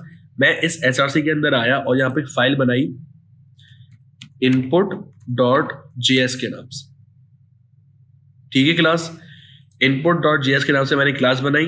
अब यहाँ पे आके सबसे पहले क्लास मैंने फंक्शन बनाया, फंक्शन का keyword input round brackets curly brackets. Class मैंने जिस तरह कहा था कि जो भी आप कंपोनेंट या फंक्शन बनाए उसका पहला लेटर कैपिटल होना चाहिए, तो ये बात लाजमी है और जरूरी है। क्लास इस फंक्शन के अंदर मैंने लगाए रिटर्न लाजमी होगा क्लास, रिटर्न राउंड ब्रैकेट्स, और इसके अंदर आप एक डिव बना ले, एक डिव बनाए और उसके अंदर आपका ये आ गया क्लास एक इनपुट। क्लास यहाँ तक बात सबको क्लियर है? कोई सवाल है तो पूछ ले यहाँ तक, ठीक है। अच्छा क्लास मैंने करा ये, अब मुझे करना ये कि अब जैसा कि जैसे मेरे पास इनपुट है, अब मुझे इस इनपुट को 10 पेजों में यूज करना है, तो मैंने करा क्या, इस इनपुट का एक अलग से फाइल बनाई और इस फाइल के अंदर मैंने एक इनपुट का कंपोनेंट बना दिया। अब इस इनपुट के कंपोनेंट तो मैंने बना दिया, अब यहां पे मैंने दी टाइप टेक्स्ट होती है हमारे पास, ठीक है, इसको मैंने सेव कर दिया। अब मुझे इस इनपुट, ये अब मेरे पास इनपुट का कंपोनेंट बन चुका है। अब जिस फाइल में मैं इसको यूज करना चाहूँ मैं यूज कर सकता हूँ। अब मिसाल के तौर पे app.js में आया, मैं इसको ओपन कर देता हूँ यहाँ पे।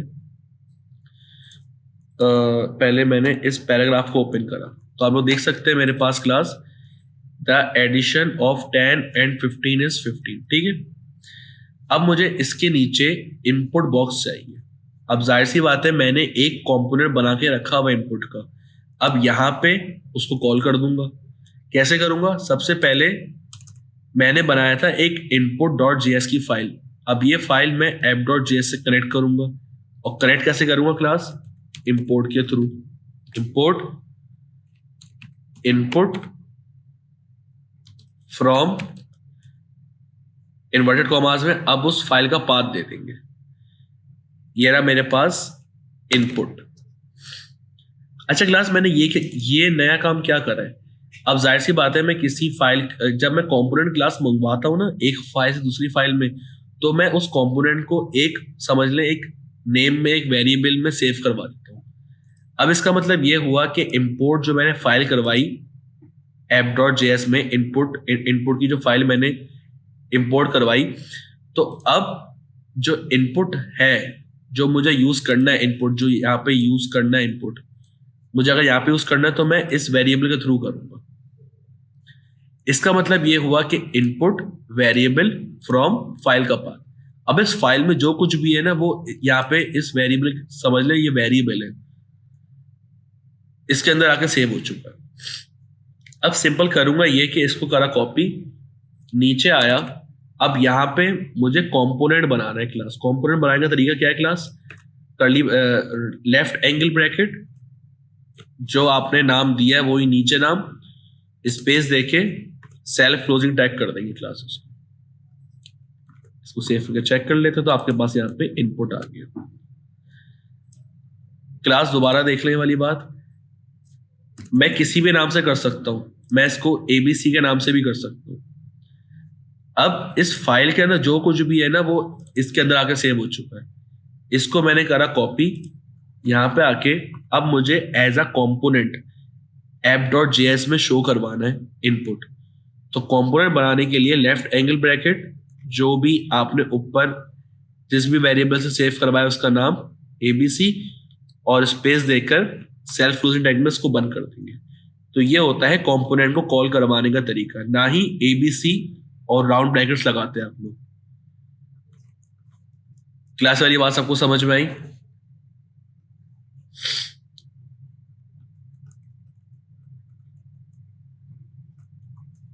क्लास में सवाल है यहाँ तक? नहीं, ऐसा बिल्कुल भी नहीं है फरहीन शेख, ऐसा बिल्कुल भी नहीं है।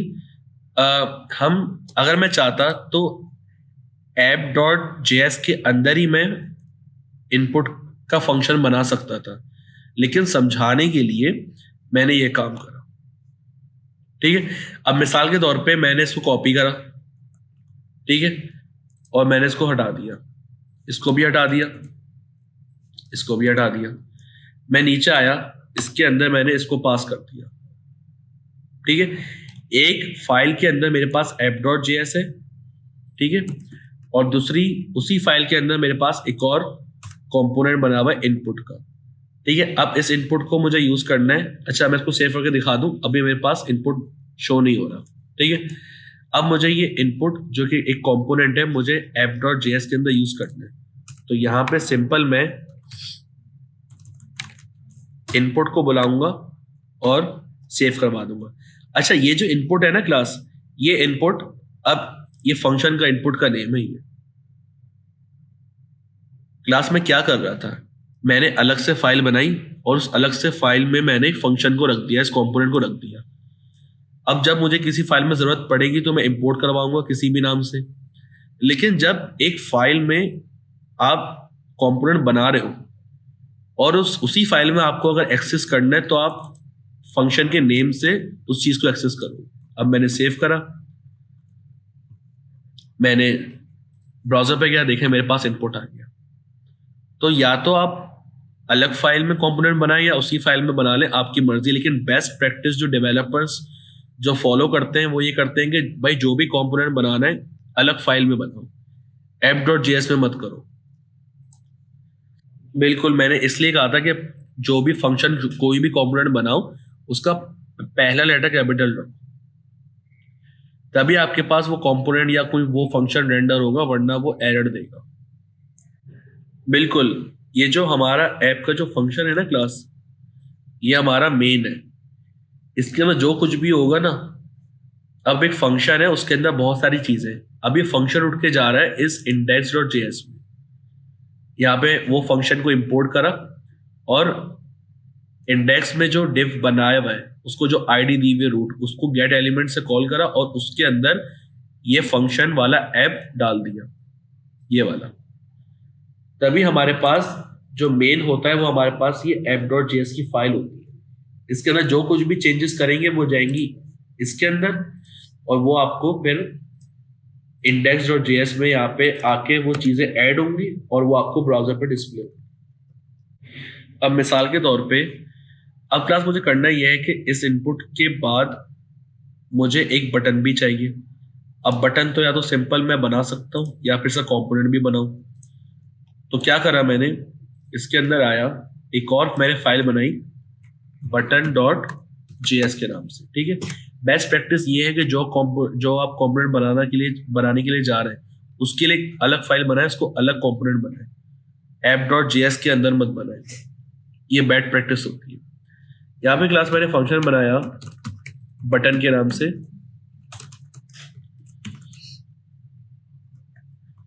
इन्वर्टेड कर्ली ब्रैकेट्स दिए, यहाँ पे लगाया क्लास मैंने रिटर्न का कीवर्ड और राउंड ब्रैकेट्स। इसके अंदर क्लास मैंने एक डिफ बनाया, डिफ के अंदर क्लास मैंने रखा बटन। ठीक है, बटन को कहा मैंने सबमिट। ठीक है क्लास, अब मेरे पास हुआ क्या कि एक बटन का मेरे पास कंपोनेंट बना हुआ है। अब मुझे इस कंपोनेंट को यहां पे चाहिए मुझे इनपुट के बाद, तो क्या करूंगा, नीचे आके इस कंपोनेंट को मैं एक्सपोर्ट कर दूंगा। ठीक है क्लास, जिस कंपोनेंट का जो फंक्शन का नाम होगा उसी कंपोनेंट को मैं एक्सपोर्ट करूंगा। अब इसका मतलब ये है कि यहां से इसको मैंने एक्सपोर्ट करा, अब मतलब ये हर फाइल में ये बटन एक्सेसिबल होगा। app.js में आया, यहां पे मैंने करा import बटन फ्रॉम /, ये मैंने फाइल कनेक्ट कर ली।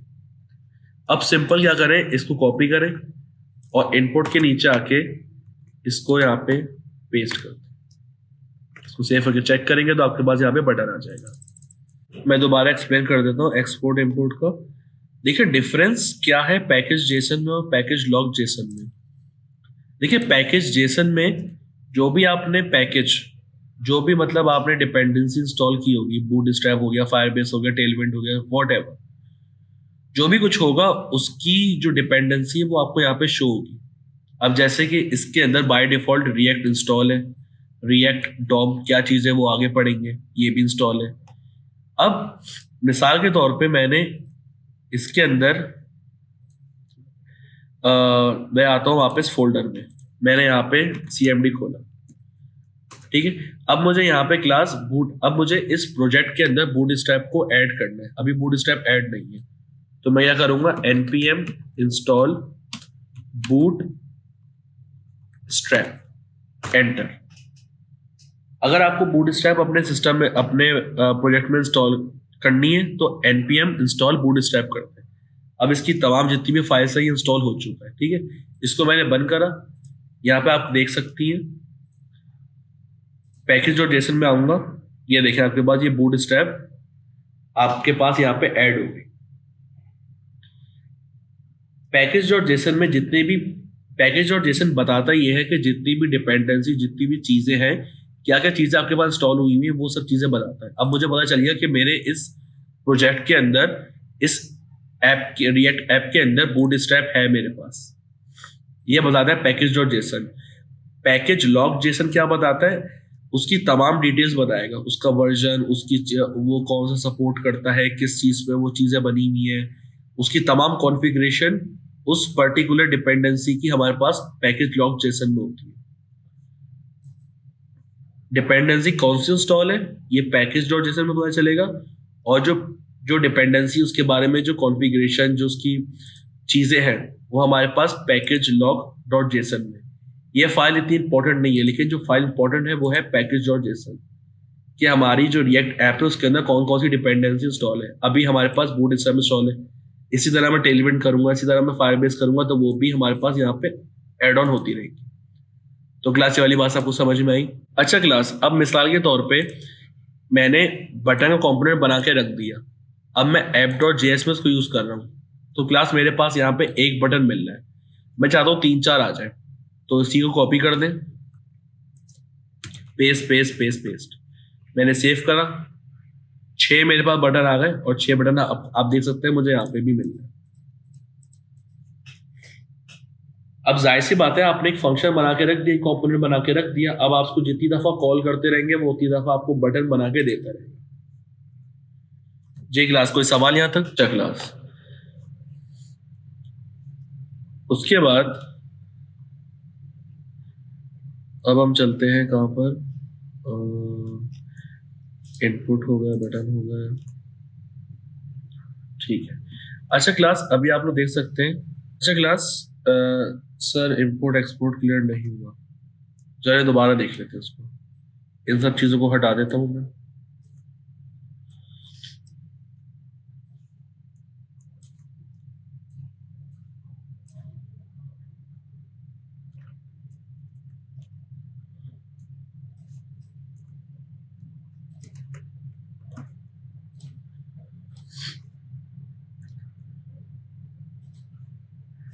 क्लास आप लोग देख सकते हैं मेरे पास एक app.js की फाइल है और उसमें एक पैराग्राफ लिखा हुआ है बस, और कुछ भी नहीं है, वो भी आप यहाँ पे देख सकते हैं। अब मुझे करना क्या है क्लास के, यहाँ पे एक इनपुट चाहिए और एक बटन चाहिए। एक तरीका तो ये है कि यहाँ पे इनपुट बना लूँ और बटन बना लूँ, दूसरा ये है कि मैं एक इनपुट और एक बटन का कंपोनेंट बना के रख दूँ। जिस पेज पे जिस फाइल पे भी मुझे उसकी नीड होगी वहां पे मैं इसको यूज कर सकता हूँ। अब ये काम करें कैसे? मैंने इस src फोल्डर के अंदर बनाया app.js की फाइल, सॉरी src के फोल्डर के अंदर बनाया मैंने button.js, एक फाइल बनाई जावास्क्रिप्ट की। उसके अंदर क्लास मैंने फंक्शन बनाया बटन का, सेम वही काम करा, वही स्ट्रक्चर है, और मैंने यहाँ पे एक बटन बना के रख दिया और मैंने इस कंपोनेंट को एक्सपोर्ट कर दिया। अब जाहिर सी बात है, अगर मैं एक्सपोर्ट नहीं करूंगा तो मुझे इस फाइल के अंदर मिलेगा भी नहीं बटन। तो अब एक्सपोर्ट मैं इसलिए करता हूं ताकि मैंने, अब जाहिर सी बात है app.js में तो बना नहीं रहा, अगर मैं यहाँ पे app.js के नीचे फंक्शन एक और बनाता बटन का तो मुझे वो मिलता, लेकिन अभी मुझे नहीं मिल रहा। अब app.js में अगर मैं इंपोर्ट भी करूंगा तो मुझे वो फाइल, वो कंपोनेंट नहीं मिलेगा। क्यों नहीं मिलेगा? क्योंकि मैंने वो बटन को एक्सपोर्ट तो करा नहीं। तो जो भी आप कंपोनेंट बनाए उसको लाजमी एक्सपोर्ट डिफॉल्ट और ये जो फंक्शन का नाम है यहाँ पे वो पास करते हैं। ऐसा करने से हुआ क्या कि आपकी पूरी रिएक्ट ऐप में जौन सी भी फाइल है जहां पे भी इस कंपोनेंट को बुलाना चाहे बुला सकते हैं। तो ये है एक्सपोर्ट। अब मुझे यहाँ पे बटन का जो कंपोनेंट है वो यूज करना है, और जाहिर सी बात है यहां से कोई चीज एक्सपोर्ट हो गई, अब यहाँ पे जाहिर सी बात है मैं उसको मंगवाऊंगा, मुझे वो चाहिए, तो वो चीज हम करते हैं इंपोर्ट में। यहां से मैंने चीज भेज दी, मैंने एक बटन बनाया और इसी फाइल में इस बटन को मैंने भेज दिया, एक्सपोर्ट कर दिया इसको। अब मुझे इसको इंपोर्ट करना है, अब मुझे वो बटन चाहिए तो मैंने इंपोर्ट लिखा, कोई सा भी वेरिएबल बना दे, उसके बाद लिखेंगे फ्रॉम और फिर उस फाइल का पाथ, मैंने button.js उस फाइल का पाथ दे दिया। अब इसको कॉपी करूंगा और इसके नीचे मैं, अब मुझे JSX में इस बटन को यूज करना है, तो इस बटन को यूज करने का, कॉल करने का अपना तरीका है, लेफ्ट एंगल ब्रैकेट उस बटन का नाम और इसको कर देंगे सेल्फ क्लोज। इसको सेव करके चेक करेंगे तो आपके पास क्लास यहाँ पे एक बटन आ जाएगा। आप जितनी दफा इस कंपोनेंट को कॉल करेंगे उतनी दफा आपके पास बटन कॉल होता रहेगा। क्लास अब समझ में आया इंपोर्ट एक्सपोर्ट का तरीका? ठीक है। अच्छा, दूसरी बात ये क्लास कि अगर आप लोगों की तो लाजमी गिटअप प्रोफाइल बनी भी होगी, तो अगर आप अपना रिएक्ट का प्रोजेक्ट गिटअप पे डालना चाह रहे हैं तो लाजमी है कि आपको नोड मॉड्यूल्स डिलीट करने। ठीक है, अब मैं क्या कह रहा हूं, मैंने आप लोगों को दिखाया भी कि नोड मॉड्यूल्स की जो फाइल, जो फोल्डर के अंदर जो जितनी भी फाइल्स है वो बहुत बड़ी है, बहुत ज्यादा फाइल्स है, बहुत ज्यादा फोल्डर्स है उसके। तो नोड, इस रिएक्ट ऐप में नोड मॉड्यूल्स का जो फोल्डर है वो बहुत ही हैवी होता है हमारे पास। तो अगर आप अपने कोड को गिटहब पे पुश कर रहे हैं तो नोड मॉड्यूल्स के फोल्डर को डिलीट कर दें और फिर पुश करें, वरना टाइम लगेगा। हो तो जाएगा पुश, लेकिन इतनी भारी और इतनी कॉम्प्लेक्स फाइल्स और फोल्डर्स हम गिटहब पे नहीं रखते। अब मिसाल के तौर पे क्लास मैंने पहले मैं अपना सर्वर बंद कर देता हूँ, Ctrl+C दबाएंगे तो आपके पास सर्वर बंद हो जाएगा। अब चेक करेंगे, अब रिफ्रेश करेंगे तो आपके पास एरर आएगा कि अब आपका सर्वर नहीं चल रहा। देखिए, local host refused to connect. ठीक है क्लास। अब मिसाल के तौर पे मैंने करा ये कि इस नोड मॉड्यूल को कर दे क्लास मैंने डिलीट।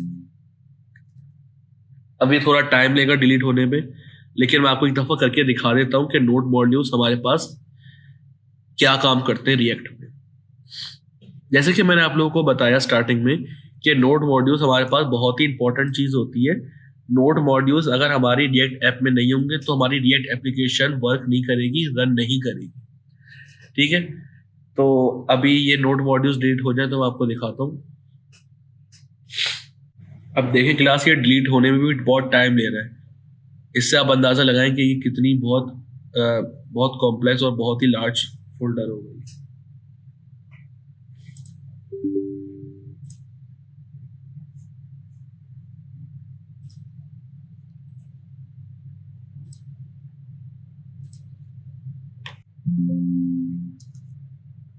तो क्लास आप लोग देख सकते हैं मेरे पास ये कहाँ गई,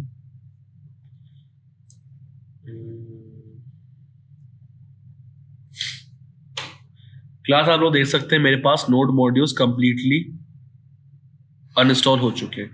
मैं अपने फोल्डर पे आऊंगा, देखें नोड मॉड्यूल्स का फोल्डर मेरे पास नहीं है। अब अगर करूंगा ना क्लास में npm स्टार्ट, अब मैं चाह रहा हूं मैं अपना रिएक्ट का जो लोकल सर्वर है वो स्टार्ट करूं। npm स्टार्ट पे क्लिक करा, अब मुझे ये एरर दे रहा है। क्या एरर दे रहा है? React scripts is not recognise as internal external command.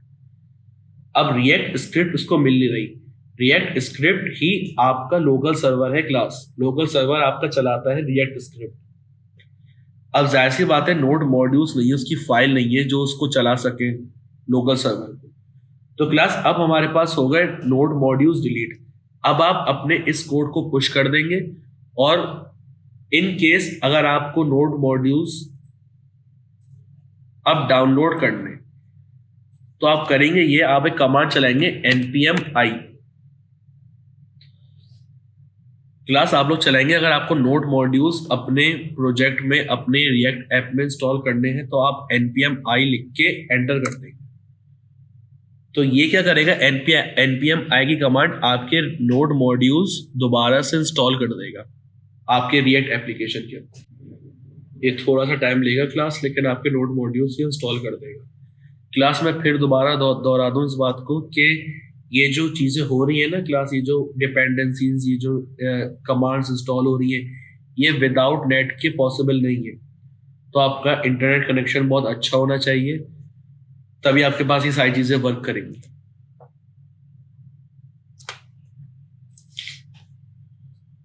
Class जब तक ये नोड मॉड्यूल्स इंस्टॉल हो रहा है, अगर कोई किसी का कोई सवाल है तो वो प्लीज़ पूछ ले। अच्छा, रिएक्ट का जो कोर्स आउटलाइन है वो मैं आपके साथ शेयर कर दूंगा, ठीक है। क्लास मेरे पास नोड मॉड्यूल्स इंस्टॉल हो चुके हैं, आप देख सकते हैं मेरे पास फोल्डर आ गया और यहाँ पर भी मुझे नोड मॉड्यूल्स मिल गए। देखें वही पुराने जो मुझे चाहिए था वो मुझे मिल गया, ठीक है क्लास। अब मुझे करना ये है कि यहाँ पे आता हूँ, अब मैं करूँगा ना क्लास npm स्टार्ट, अपना लोकल सर्वर स्टार्ट करूँगा। अब मेरा स्टार्ट हो जाएगा।